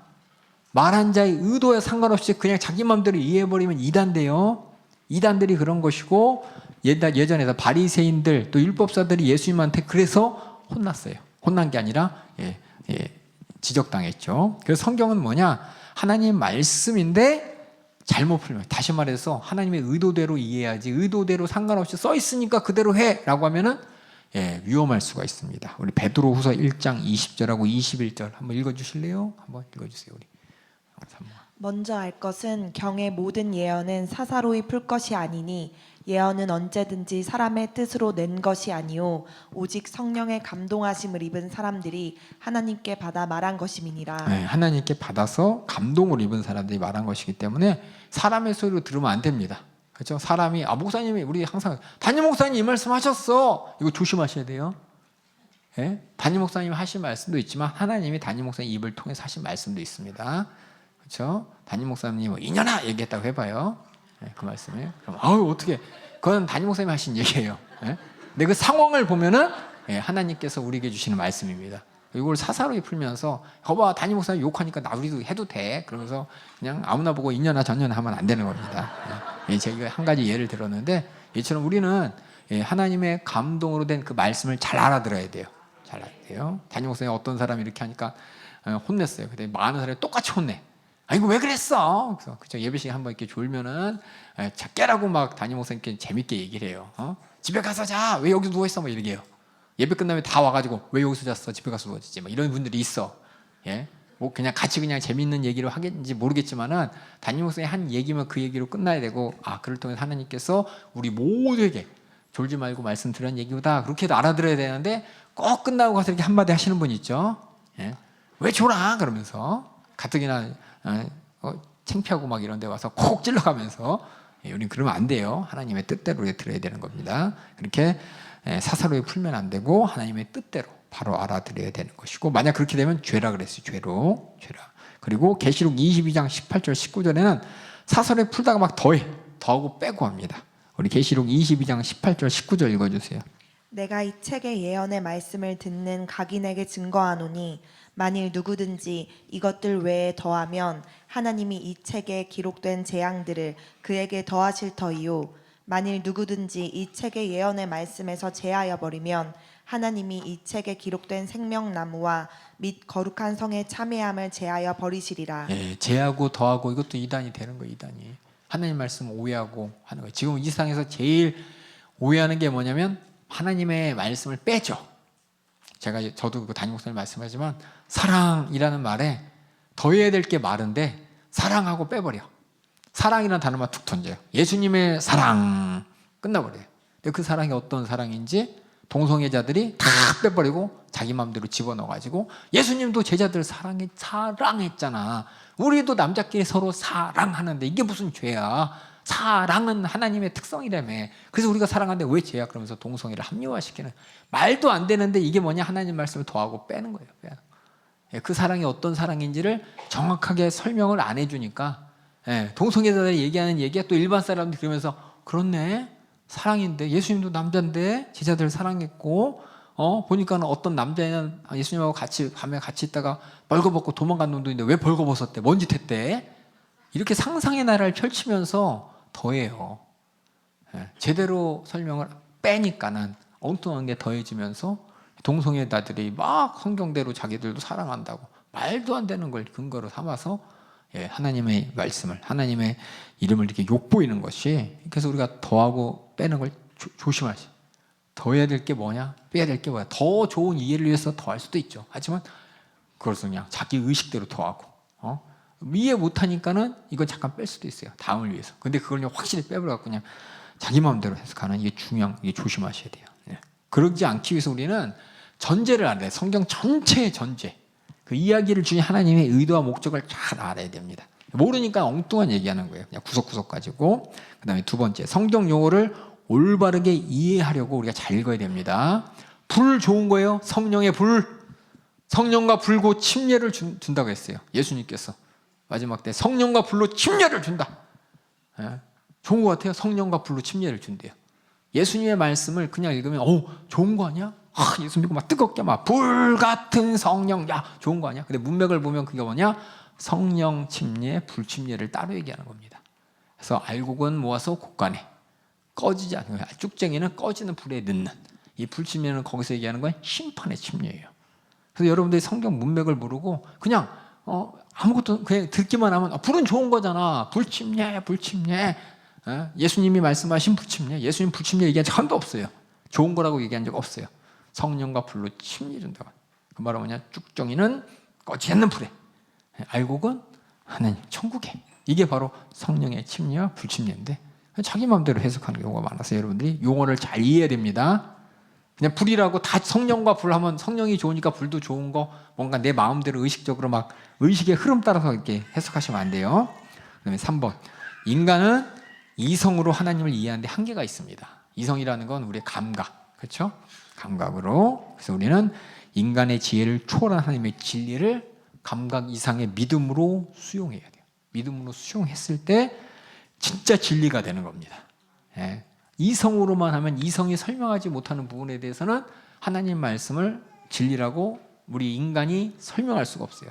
그래서 이성 이상의 우리 영적 감각을 동원한 하나님의 진심이 바로 진리인 것이고, 이것은 이성이 아닌 영으로서 우리 하나님의 진심을 만나기 때문에 성경이 절대 진리, 여기서 진리면 하나님의 진심인 것을 부정할 수 없게 되는 것입니다. 그리고 성경은 우리 삶 가운데 내가 왜 살아야 되는지를 가르쳐 줍니다. 성경을 제대로 읽지 못하는 사람은 복 하나님이 복 주시고 복의 근원 되시고, 그렇죠? 하나님 모든 거 책임져 주시니까 얼마나 좋아. 하나님이 책임져. 이게 이제 인생의 목적인 줄 알아요. 하나님이 주신 복 갖고 이 땅에서 잘 먹고 잘 사는 거. 하지만 성경을 잘 읽어보면은 우리 교회에 맨날 써 있는, 여기도 써 있나? 여기는 안 써 있죠? 뭐냐? 영혼의 때를 위해서 우리에게 영원한 생명을 주시고 죄 사함해 주시는 그 하나님의 말씀을 통해서 내 삶의 의미를 찾게 되는 것입니다.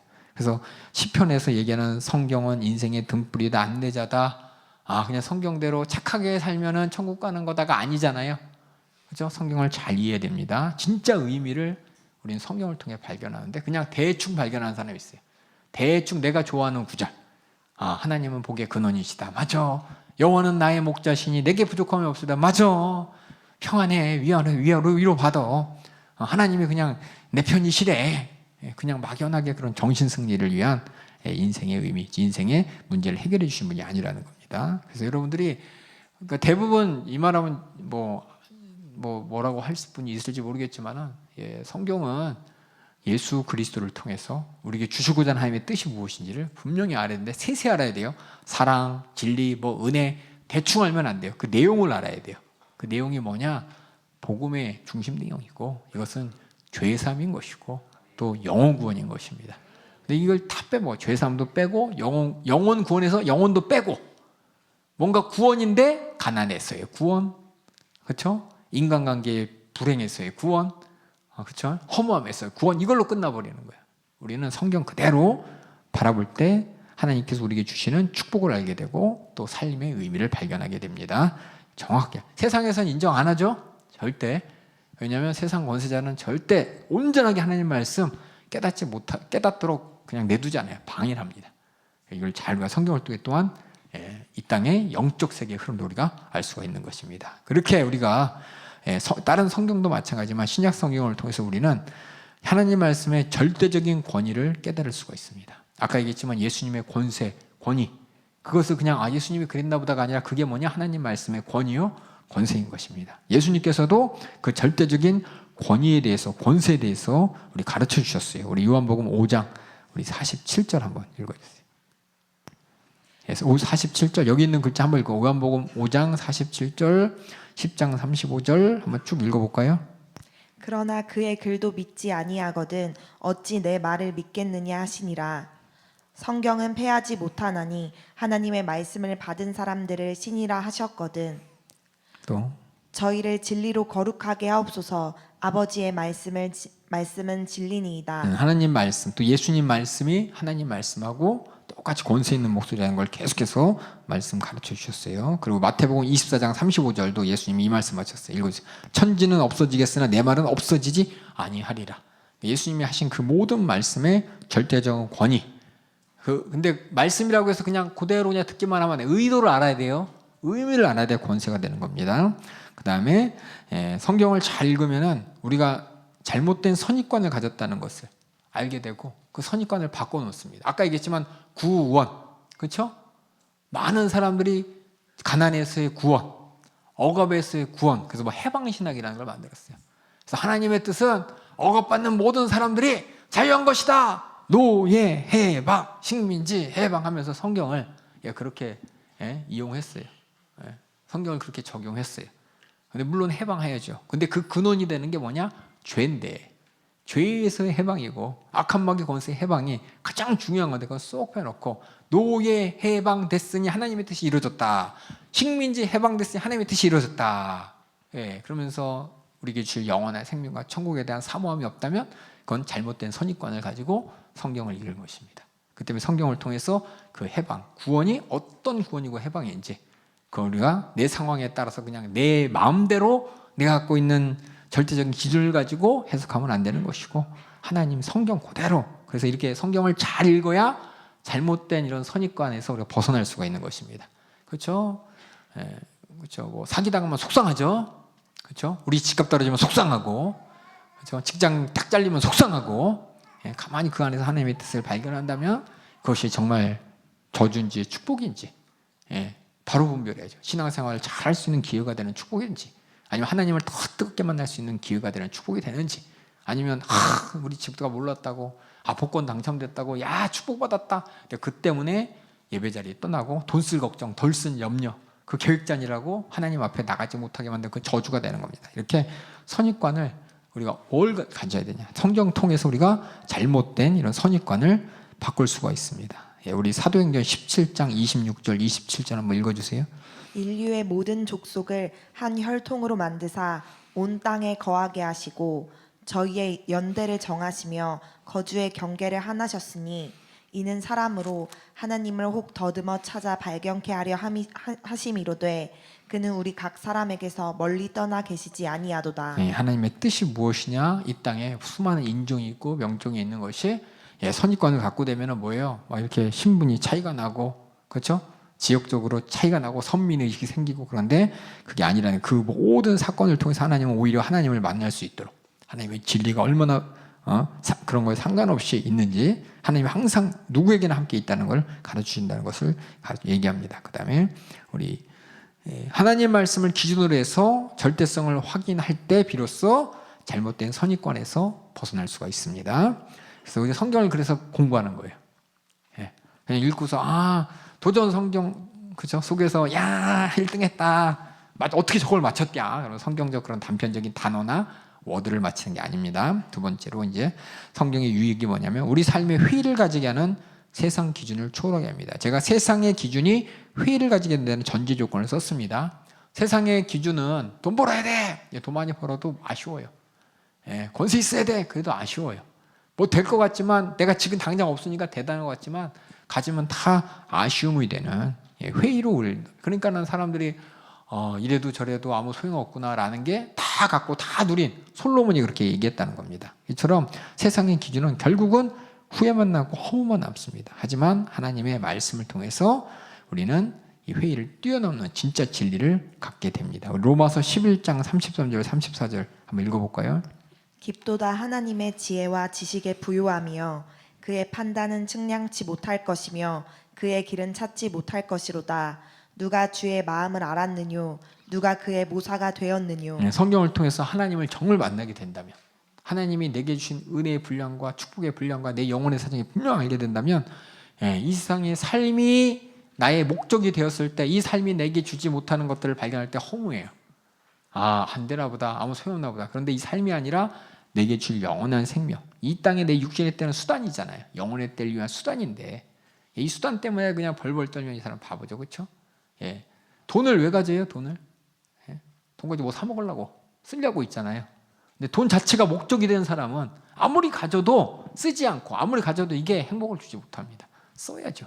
써야지 육신이 행복을 누리잖아요. 마찬가지로 내 영혼도 육신의 때를 아무리 뭐 가지고 가진다고 해도 이것이 내 것이 아닌 것처럼 이것을 써서 내 영혼의 때를 준비할 때 정말 행복함을 느끼는 것처럼 이게 이제 하나님 말씀을 기준으로 내 영혼의 때를 바라보는 삶입니다. 그래서 가장 영향력 있는 인물로 알려진 예수님을 그래서 오해하지 마세요. 예수님을 통해서 세상 사람들은 뭘 얻으려고 그러냐? 예수님은 이 땅에 오셔서 영생을 주려고 하시는데 자꾸만 예수님을 통해서 이 땅에서 인정받으려고 하는 거예요. 예수님을 통해서 이 땅에서 돈 벌어보려고 하고 가장 겁나는 게 뭐냐면 많은 사람들이 막 이적을 나타내요. 기사를 나타내요. 사람들이 막 구름대처럼 막 끌려가요. 미국에 보면은 많은 그런 부흥 강사들이 있었어요. 근데 그들의 결론이 뭐냐? 다 텔레비 보면 나오더라고요. 텔레비에 기독교 TV 다 나와서 막 이적을 나타내는 현장이 나타나고 막 어마어마한 뭐 병이 고쳐지고 막 사람들이 막 쓰러지고 막 그런 거 나왔어요. 여러분 보면 그 뒤에 맨 마지막에 뭐 나오는지 아세요? 혹시 미국에서 그런 TV 보신 분 한번 손 들어보세요. 케이블 TV 본 적 있죠? 맨 마지막에 뭐 나옵니까? 사세요. 사세요. 뭐 거룩한 뭐 사세요. 이렇게 꼭 나와요. 책 나오면 이 책 사세요. 꼭 거기로 고결돼요. 여러분 잘 보셔야 돼. 그게 이제 그들의 입장에서는 이렇게 해서 헌금을 받는 것보다 이렇게 해서 이렇게 물질을 통해서 더 큰 하나님 일을 하겠다라고 하지만 진짜 그런가 가만히 보면은 뭐 하나님 판단하시겠지만은 이상하게 꼭 다 그렇게 결론이 가더라고요. 유명하고 뭐 능력 있고 그런 사람 소문 나면 이제 텔레비 채널에서 막 그런 걸 나타나고 마지막에 사세요. 5불, 뭐 이렇게 4불, 499 세일해서 2 for 1 뭐 이렇게 세일하는 거예요. 2 플러스 1, 뭐 1 플러스 1 이런 식으로 막 나오더라고요. 뭐 그렇게 나오나 옛날에 몰랐는데 성경을 읽고 보니까 저도 깨달으니까 진짜 하나님의 뜻이 예수님을 어떻게 이해해야 되느냐. 여러분이 예수님을 오해하지 않기 위해서는 성경을 잘 이해해야 돼요. 이게 진짜 성경을 제대로 이해했을 때 유익입니다. 그래서 신학 성경을 통해서 우리는 과거의 구약의 역사와 더불어서 그 모든 역사가 어떤 역사였는지 이제 알게 되는 거예요. 하나님께서 역사 가운데 자기 자신을 계시하고 구속하시고 그렇게 예수님이 오시는 길을 만드신 그 길을 이렇게 여셨다는 걸 제가 역사 가운데 자기를 계시하고 구속사를 전개하셨다. 하나님 말씀은 인간 차원 안에서 하나님께서 전달하신다. 이 말이 뭐냐면 하나님께서 어떤 사람 하나님의 뜻을 우리가 어떻게 알아? 라고 하는데 하나님이 우리가 딱 알 만큼만 말씀하셨어요. 이 성경이 요만큼이 딱 우리가 하나님을 알아야 될 양이야. 이 이상 하나님이 얘기해줘도 우리 몰라요. 영적 차원에 대해서 하나님께서 가르쳐 주신 만큼 이상의 것을 얘기해도 우리는 잘 몰라. 근데 하나님이 꼭 알아야 될 부분에 대해서 말씀하셨기 때문에 우리가 알아들을 수 있도록 성경을 통해 글자로 말씀하시고, 알아들을 수 있도록 예수님이 이 땅에 오셔서 가르쳐 주시고, 알아들을 수 있도록 성령을 다 보내주셔서 성령으로 깨닫게 하시는 분이 바로 성령님이라는 걸, 하나님이라는 걸 우리가 신약 성경을 통해서 우리가 발견하게 됩니다. 그래서 하나님께서는 예수 그리스도의 복음을 전하는 일을 위해서, 이게 뭐냐, 예수님 하나님의 뜻이에요. 하나님의 뜻, 하나님의 섭리, 땅 끝까지 복음 전하는 그 뜻을 위해서 모든 것을 주관하시고 인도하고 역사를 주관하고 계신 분이라는 걸 우리가 성경을 통해 발견합니다. 예수님 당시에 땅 끝까지 복음을 전한다라고 했을 때 땅 끝이 어디야? 그렇죠? 예? 로마 제국 끝까지인가? 그때는 세계 지도가 어떻게 생겼는지도 모를 때잖아요. 근데 지금 와서 보면 2000년 전에 그 말씀이 전해지고 있잖아요. 이걸 볼 때 우리가 하나님은 인류의 역사를 주관하고 계신다는 걸 부정할래 부정할 수가 없습니다. 그래서 복음이 땅 끝까지 전해져서 모든 사람이 구원에 이르기를 원하시는 것, 이게 아버지가 성경을 통해 우리에게 보여주신 하나님의 뜻인 것이고, 이를 위해서 복음의 전도자들이 있는 반면에 또 방해하는 마귀와 치열한 싸움이 있다는 것을 또 하나님은 신약 성경을 통해서 우리가 알게 하십니다. 예. 참 이해가 안 가요. 참 마귀, 참 저도 마찬가지지만 마귀 괴계에 대해서 참 인정하기도 인정 안 하기도 애매하고 해야 되나 말아야 되나 여러 가지가 있지만은 하나님의 말씀이 분명한 만큼 마귀의 계계도 더 분명하게 알 수 있습니다. 빛이 분명하면은 어둠을 알 수 있는 것처럼, 제가 저번에도 얘기한 것처럼 종이가 하얀색 종이가 있으면은 뭐가 들어온지를 알 수 있잖아요. 아무리 하얀 옷 입었어도 더 하얀 옷 입은 사람 앞에 오면은 내가 회색 입었구나 이렇게 깨닫는 것처럼 하나님 말씀이 더 분명해질수록 마귀의 기계는 더 확실하게 드러난다는 걸 우리가 알게 됩니다. 그래서 그 다음에 신약은 그 다음에 이제 어떻게 보면은 내용이 아니라 외적인 부분에 대해서 한번 알아보겠습니다. 신약은 성경이 어떻게 27권이 되었냐? 신약 성경은 예수님 복음서라 그랬죠, 서신서라 그랬죠. 처음부터 예수님 따라다니면서 마가가 이렇게 기록하기 시작한 게 아니죠. 언제 예수님이 십자가에 달려 돌아가시고 부활하셔서 승천하신 이후에 시간이 지난 다음에 특별히 많은 사람들이 뭐예요? 예수님 봤던 목격했던 목격자들이 이제 하나하나 이제 천국 가니까는, 그렇죠? 천국 가니까 남아 있는 증거자들이 손을 하나님께서 기록하셔서 가장 객관성 있는 사실을 복음서로 기록하셨는데, 그 전에 기록하기 전에 뭐냐? 사도들이 우리 예수님 그때 그렇게 얘기하셨어, 나 예수님 봤는데 그랬었어라고 직접 눈으로 목격한 증거자들이, 나 예수님 병 고쳐 주셨어, 병 고친 자들이, 또 사도들이 한 이야기들이 내가 들었는데 베드로가 이런 얘기했어 하면서 말로 이렇게 전해졌습니다. 말로. 그래서 구전이라고 했어요. 구전. 문서로 기록되었는데, 구전으로 되어 있는데, 이것을 이제 편지로 기록하면서 또 이렇게 전해지기도 하고, 아까 얘기한 것처럼 예수님에 대한 이야기를 가르쳐주고 싶어서 기록하기도 하면서 이게 기록을 했어요. 근데 기록이 그런데 처음부터 성경을 써야지 하고 한 것도 있지만은 단순 기록도 있었어요. 단편 기록이 있었는데 어떻게 해요? 누가 같은 경우는 어떻게 했어요? 누가는 예수님 만난 적이 없죠. 예수님 만난 적이 없는데 예수님의 이야기를 바울로 듣고 그걸 직접 확인하기 위해서 예루살렘에 왔습니다. 예루살렘에 와서 수많은 인터뷰한 거죠. 예수님 만났던 사람들, 병 고친 사람들 인터뷰하면서 예수님의 생애를 이렇게 모았어요. 모으고 나서 이제 누구한테? 데오빌로 각하라는 사람한테 그대로 전해주는 거죠. 전해줄 때 데오빌로가 그동안 들었던 예수님에 대한 소식이 얼마나 진짜인지 구전으로 전해 듣고 조각조각 들었던 것이 얼만큼 진짜인지 누가가 알려주기 위해서 펜을 들었다고 써 있습니다. 마찬가지로 마가도 그래서 마가복음을 기록했고, 마태도 그래서 구약의 수많은 말씀을 인용하면서 마태복음을 기록했고, 요한도 그렇게 기록했습니다. 그게 뭐냐면 요한이, 마가가, 마태가, 누가가 성경을 읽어야 될, 복음서를 읽어야 될 대상을 위해서 그들에게 꼭 필요한 말씀을 기록했어요. 그래서 마가복음에 있는 말씀이 보면은 이제 아까 마태복음에 있는 말씀이 누가복음에 없는 경우가 있죠. 그 마태복음을 읽을 사람들에게 필요한 예수 그리스도의 복음을 설명하기 위한 글이 있는 것이고, 누가복음은 누가복음을 읽어야 될 사람들이 예수의 복음을 이해할 내용 위주로 그들에게 그러니까 누가복음을 통해서 복음을 들을 사람들이 구약에 대한 큰 관심은 없어요. 그래서 실질적으로 진짜 그 사람이 한 거 맞아? 진짜로 예수님이 그런 거 맞아? 이런 사실을 더 직시하는 사람들을 위해서 누가는 여러 사람들의 증인들의 이야기, 예수님의 비유들의 이야기 이런 거 위주로 적었다면 마태복음은 유대인들을 위해서, 야 진짜 예수님이 구약에서 얘기했던 그리스도야 라는 걸 설명하기 위해서 구약을 계속해서 인용합니다. 그래서 듣는 사람, 성경을 펴서 볼 사람들에게 맞춰서 예수님의 복음을 설명하기 위해서 이게 내용이 들어간 것도 있고 빼진 것도 있다는, 이게 이제 여기 나온 것처럼 편집자, 이게 글 쓰는 자의 의도에 의해서 하나님께서 마태복음, 누가복음, 마가복음, 요한복음을 기록하게 하셨고, 그래서 이것이 마태복음이 기록된 대로 옆 사람이 베껴서 또 전해주고, 또 딴 나라 언어로 변해서 번역해서 또 전해주고, 이런 여러 가지 글들이 많이 퍼져 있는데, 하나님께서는 마태복음을 하나로, 누가복음을 이렇게 해서 성경 27권을 딱 모아서 우리가 요거는 우리가 신앙생활하기 위해서 꼭 읽어야 된다고, 하나님께서 사람들의 손길을 통해서 경전화가 뭐냐면 이렇게 27권으로 딱 만들었다는 겁니다. 이런 과정이 있었고, 그게 이제 공인이 된 게 397년에 이게 공인이 돼서 지금의 우리 27권을 갖게 되었습니다. 27권을 보면은 여러분들이 이미 하나님께서 섭리 가운데 다 간섭하셨지만 예수님이 모습이 딱 하나로 나와요. 그래서 여기 썼죠. 이게 진짜 성경이냐, 진짜 하나님께서 우리에게 주신 하나님의 말씀이냐, 이거 사도들이 쓴 거 누가 그냥 이렇게 모아서 이렇게 편집한 거 아니냐, 모아놓은 거 아니냐라고 할 수 있지만, 여기 안에는 뭐냐면 들어갈 뻔했는데 뺀 책들이 되게 많아요. 왜 뺐는지도 알면 이게 진짜 하나님 목소리인 걸 아는데, 이게 진짜 성경, 하나님의 말씀이란 기준, 이거 마태가 그냥 자기 마음대로 쓴 거 아니야? 마가가 자기 마음대로 쓴 거 아니야? 그 기준이 뭐냐면은 첫 번째는 사도가 기록했다는 거예요. 예수님의 제자들, 또 예수님의 직접 가르침을 받은 사람들, 그리고 그 내용이 일관성이 있습니다. 그리고 또 뭐냐?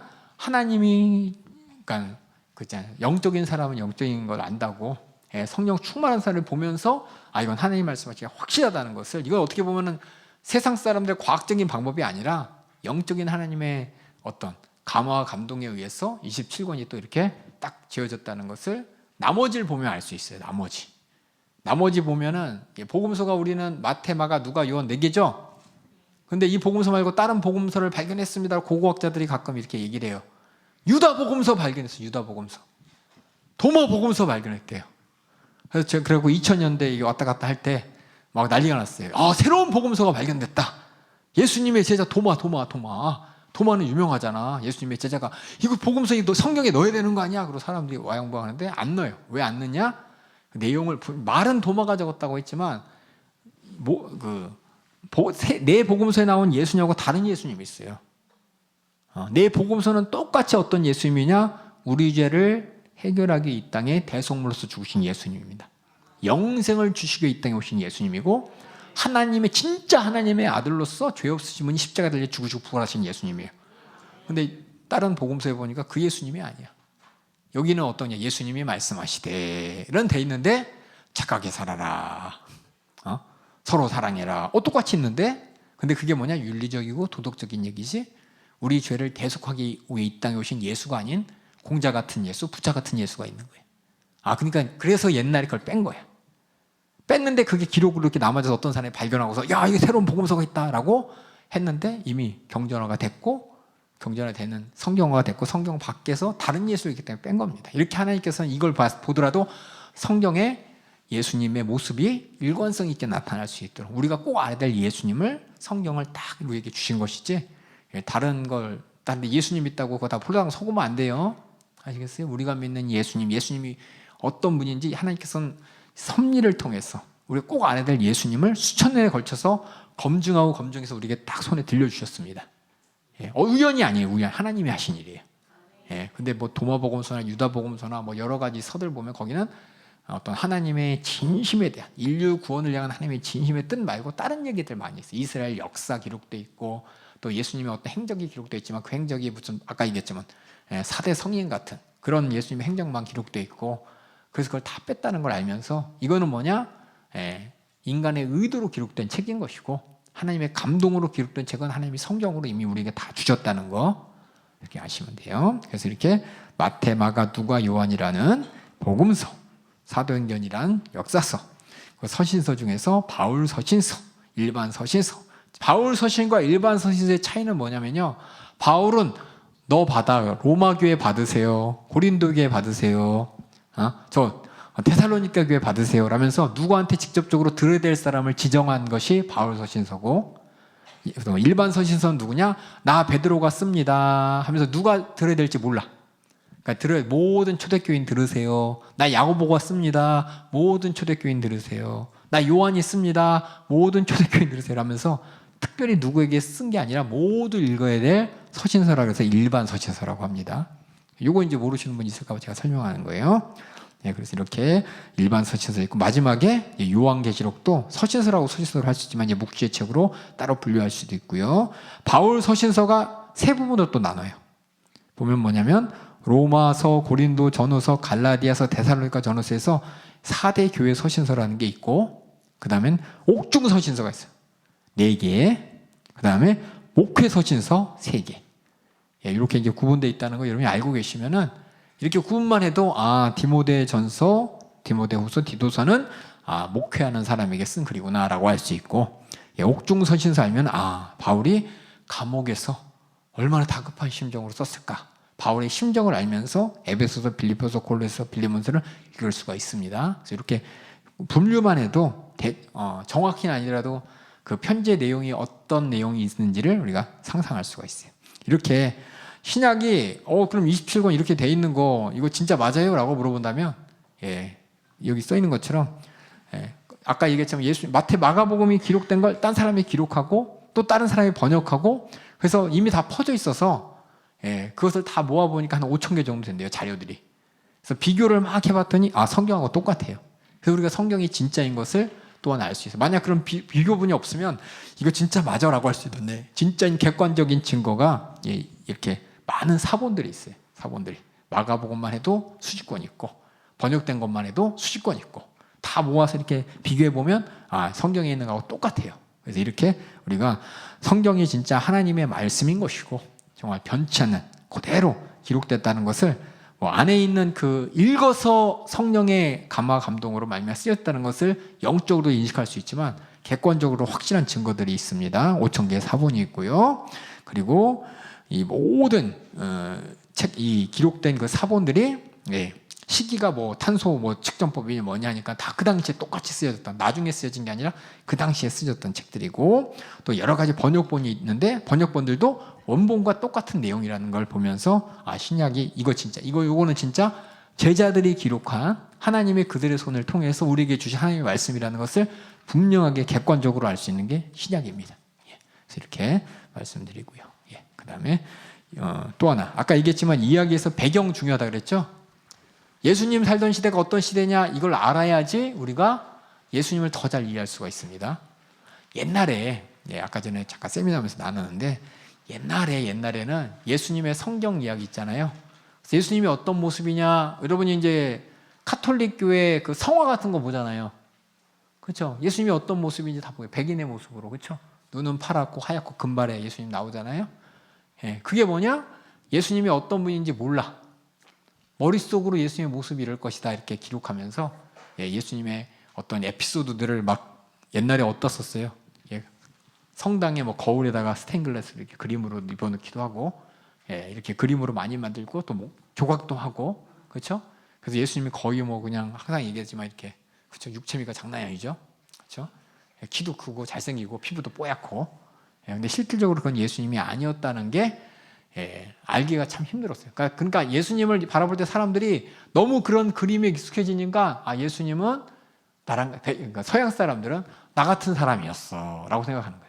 나같이 태어났고 나같이 먹었고 나같이 있고 나 같은 근심이 있고 나 같은 걱정이 있었을 거야 라면서 예수님의 역사적인 모습이 아니라 자기 현실의 모습, 자기가 살고 있는 현실의 모습이 예수님을 끌어오는 거예요. 다시 말하면 예수님의 진짜 모습이 아니라 내가 만들어낸 상상의 예수님을 믿기 시작하는 거예요. 이게 무슨 얘기인지 아시겠어요? 여러분들이 성경 읽을 때 글로 되어 있잖아요, 그렇죠? 예수님의 키가 얼마인지, 예수님 말투가 어떤지 모르잖아요. 여러분 머릿속에는 뭐가 있어요? 예수님 하면은 그냥 조선시대 때 보면 그런 게 있더라고요. 예수님이 어떤 예수님이면 양반 같은 예수님, 점잖으신 예수님의 모습이 이렇게 나오기도 하더라고요. 각자 자기가 아는 만큼 예수님을 알아요. 그러니까 배경이 없이 예수님을 보면은 지금 현실에 그럴싸한 예수님을 갖다 넣는데, 그렇게 하면 뭐냐? 예수님이 그러니까 어떤 예수님인지 100% 이해하기 힘듭니다. 그냥 내가 만들어낸 예수님이에요. 조선시대의 상황 가운데 말씀하신 예수님, 아니면 중세시대의 상황 가운데 말씀하신 예수님, 뭐 이런 식으로 해서 중세시대의 모습의 예수님이고 조선시대 예수님의 모습이고, 진짜 맨 처음에 예수님의 모습을 몰라요. 그럼 어떤 오해가 있냐면은 예수님이 하신 말씀도 그 당시에 한 의도와 상관없이 그대로 지금 필요한 대로 해석하는 거예요. 그 중에서 가장 큰 오해가 뭐냐면, 여러분이 아마 서양사 시간에 배웠을 거예요. 왕권 신수설이라는 거 배웠을 거예요. 그렇죠? 아마 알았을 거예요. 그 교황이 황제보다 능력이 있었잖아요. 왜냐하면 성경에 보면은 어떻게 했어요? 다윗이 왕 될 때 선지자가 기름 부었잖아요. 하나님이 세운 게 왕이라고 했잖아요. 그래서 교황들의 중세시대의 권세가 대단한 이유가 교황이 인정해야 진짜 왕 되는 거예요. 왜? 교황이 인정하면 하나님이 인정한 거기 때문에. 그래서 중세시대의 그 제국들의 왕들이 교황하고 친하게 지내려고, 그렇죠? 교황들한테 막 사바사바도 하고, 교황도 그런 걸 이용해서 막 자기 권세도 누리면서 나 자기한테 잘 보이는 사람한테 왕으로 인정해주고, 이런 어떤 정치적인 거랑 이렇게 섞인 모습을 우리가 보게 됩니다. 이게 뭐냐? 성경을 잘못 이해했기 때문에 이게 이제 정치 세력과 결탁하면서 하나님이 왕을 세우시고 왕은 하나님이 세워야지 사람이 세우는 게 아니다, 이런 이제 성경적 논리가 그 당시에 어떤 문화라든지 정치 체계라든지 영향을 미치고, 그게 진짜 그런 줄 알았는데 사람들이 이용하는 거. 이처럼 하나님의 말씀을 현실에, 그렇죠? 현실에, 내가 사는 현실 하나님의 말씀을 끌어가지고 자기 마음대로 해석하기 시작하는 거야. 그래서 예수님의 배경을 알아야. 그 당시 예수님이 어떤 모습이었는지, 또 예수님은 그 당시에 그 말씀하신 의도가 무엇인지를 뭘 가지고 이해해야 되느냐? 우리나라의 전통을 가지고, 서양의 전통을 가지고 이해하면 안 되고, 1세기 예수님 당시 유대인들의 생각과 유대인들의 사상을 가지고 이해를 해야 됩니다. 이게 참 어렵죠? 가끔 보면 우리가 이게 뭔 얘기를 해야 돼요, 도대체? 현대판 뭐 콩쥐팥쥐 그래갖고 영화도 막 나오잖아요, 그렇죠?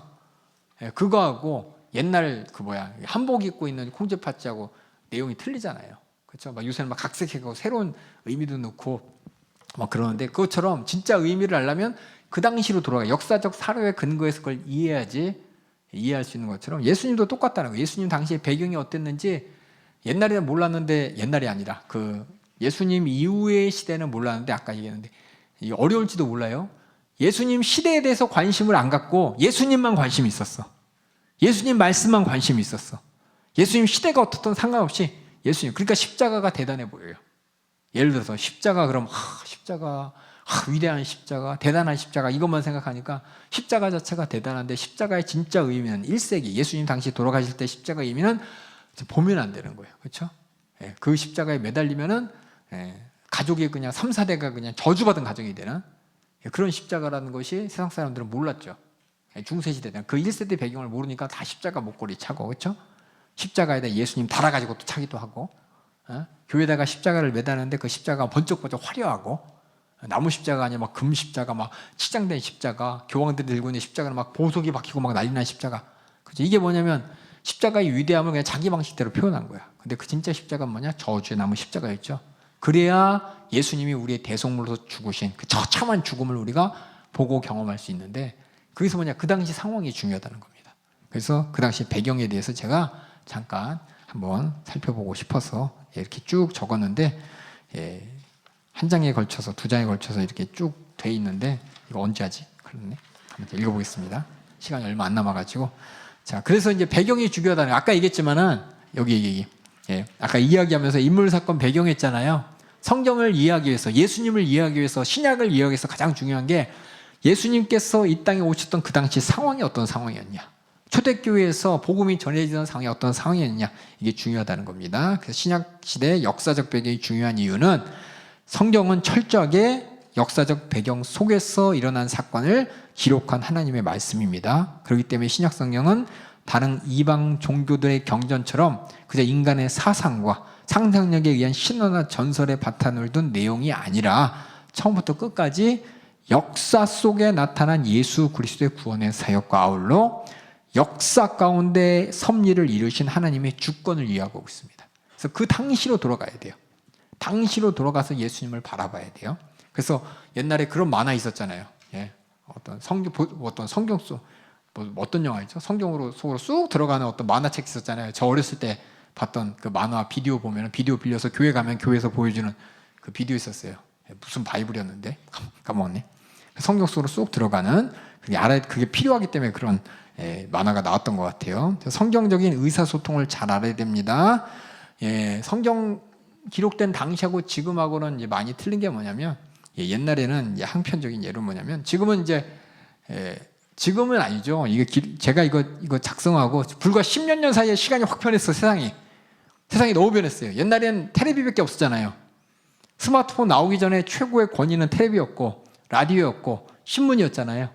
근데 라디오나 신문이나 텔레비는 뭐냐? 다른 사람이 너무 많으니까 자기 주관대로 말하잖아요. 그렇죠? 근데 지금은 시대가 바뀌어갖고 각각 내가 원하는 것만 듣죠. 옛날에 원하지 않더라도 그냥 들려주는 대로 들어야 됐었어요. 지금은 우리가 내가 골라서 듣는 시대야. 나에게 내가 원하는 것만 듣는 시대. 이처럼 세대마다 의사소통하는 방법이 틀립니다. 어떤 정보가 전달되는 방법이 틀려요. 그렇다면 성경은 어떻게 되었냐? 성경을 가만히 보면 성경은 사람이 사람에게 전해줬잖아요. 그렇죠? 예수님의 제자가 제자들에게 전해주고 제자가 제자들에게 전해주고 사람의 목소리가 담겨 있고 그 사람의 상황에 따라서 이렇게 복음이 전해졌던 상당히 개인적이었어요. 그러니까 신약 말씀 자체가 뭐냐면 듣는 사람과 눈을 마주하고 하는 기록이에요. 마가복음을 읽을 사람들을 위해 쓴 거예요. 모두 들으세요 하고 마가복음을 쓴 게 아니고 데살로니가 전서는 데살로니가 교회를 향해서 바울이 쓴 거예요. 그것처럼 그 안에는 뭐냐면 그 상대를 향한 애정이 들어있고 개인적인 그렇죠? 표현이 많이 들어있어요. 인격적인 의사소통이 돼 있었어요. 이게 뭐냐? 하나님이 우리와 함께 하고자 하는 하나님의 목소리입니다. 목소리. 성경을 통해서 하나님의 인격적인 목소리를 들어야 돼요. 그래서 신약 27권 중에서 24권이 뭐냐? 개인 서신서예요.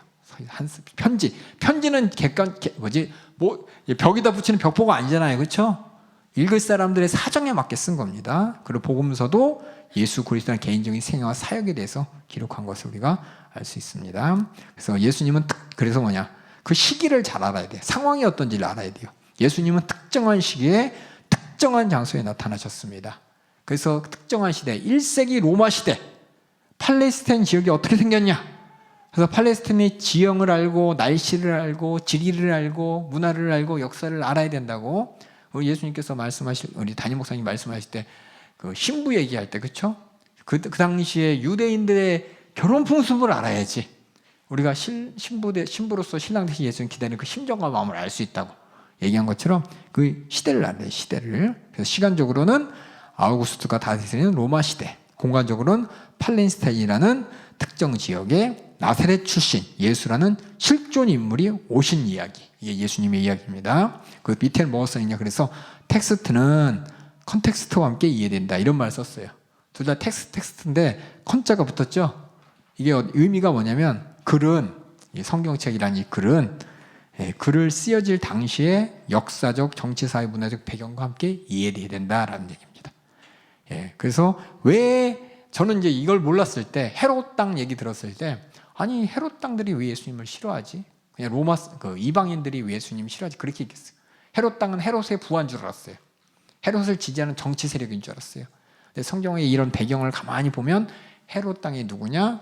헤롯 편에 서 있던 유대인들이에요. 유대인들. 왜 헤롯 편에 서 있냐? 헤롯이 유대인들을 위해서 성전을 재건축해 주니까. 성전을 재건축해 주면서 유대인들과 관계를 만들었을 때 관계 가운데 있었던 제사장들, 레위인들 이런 사람들이 헤롯과 결탁해서 헤롯으로부터 물질적인 이득을 얻고 헤롯과 좋은 관계를 통해서 헤롯이 이스라엘 백성의 왕으로서 다스리는 일에 도움을 줬던 사람들, 이런 사람들이 헤롯 땅이었더라고요. 그걸 몰랐을 때는, 이런 배경을 몰랐을 때는 아니 헤롯 친구들이 왜 이렇게 예수님을 쫓아다니고 바리새인하고 친하고 제사장하고 친하지? 하고 몰랐는데 이런 상황을 알면은 더 잘 이해할 수 있다는 겁니다. 그래서 이런 컨텍스트와 함께 성경은 이해해야 된다라는 것을 이번에 말씀드리면서 그 뒤에 역사적 배경하고 이거 다음 시간에 잠깐 언급하고 계속 이어서 가도록 하겠습니다. 어떻게 보면은 성경 얘기 언제예요? 라고 물어볼 수도 있어요. 근데 성경을 알기 위해서는 성경을 어떻게 바라봐야 되는지가 되게 중요하거든요. 저도 이제 어렸을 때 성경 많이 읽어라. 맞아요. 우리 어렸을 때는 지금 우리가 시대가 좋은 시대 살고 있는 게 옛날에 이런 배경이라든지 역사에 대해서 알 수 있는 방법이 없었어요. 책을 사서 읽어야 되는 것이고 이것을 공부한 학자들이 와서 가르쳐 줘야 되는데 그런 사람이 없었는데 지금 우리가 살고 있는 시대는 인터넷을 통해서 이런 정보가 많아요. 그 정보를 이용하면 예수님의 모든 것이 세상 학문이 무조건 나쁜 게 아니라 이런 걸 통해서 우리가 예수님을 더 잘 이해할 수 있고 성경을 더 잘 이해할 수 있는, 어떻게 보면은 성경에 관심을 갖고 알고자 하는 자에게는 좋은 시대인 것이고, 그거 말고 나는 다른 거 볼래요 하는 사람에게는 성경과 상관없이 세상만 따라갈 수밖에 없는 시대인 것이고, 이게 참 극과 극에 있습니다. 그래서 여러분이 같이 성경을 읽기 위한 어떤 배경과 성경을 어떻게 읽어야 되는지에 대해서 이번 시간 함께 나눴는데, 중요한 건 뭐냐? 하나님은 계속해서 반복했습니다. 상황 가운데 말씀하십니다. 상황을 알고 하나님의 목소리를 들어야지, 상황을 무시하고 하나님 목소리 들으면서 내 마음대로 해석하면 안 돼요. 내 상황에 하나님 말씀을 들려줬다고 내 상황에 끼워 맞추면서 하나님 뜻은 이거야 라고 예단하면 안 되는 것이고, 성경을 통해서 어떤 상황 가운데 하나님이 왜 말씀을 하시는지를 알면은 하나님의 심정을 알게 되고, 그 심정이 지금 내가 뭐 하길 원하냐예요. 지금 내가 뭐 하길 원하냐. 어떻게 보면은 옛날에 성경에 기록될 당시에는 하지 말라는 것이 지금은 해도 되는 게, 이 말하면 또 여러분들이 이게 뭐야 할지 모르겠죠. 하나님의 의도를 발견하게 되면은 지금 내가 안 해도 될 것을 부득이 해야 되는 것이고, 그 당시에 하지 말라고 그렇게 했던 것이 나에게는 전혀 하고 싶은 마음이 1도 안 생길 수도 있는 거예요. 우리가 성경 안에 있는 하나님의 심정과 마음을 알기 위해서 배경을 알아야 되는 것이고, 그렇게 우리가 그 배경을 통해서 지금 당장 그대로 적용하는 게 아니라 나의 상황에는 어떻게 적용돼야 되는지, 이것이 뭐냐?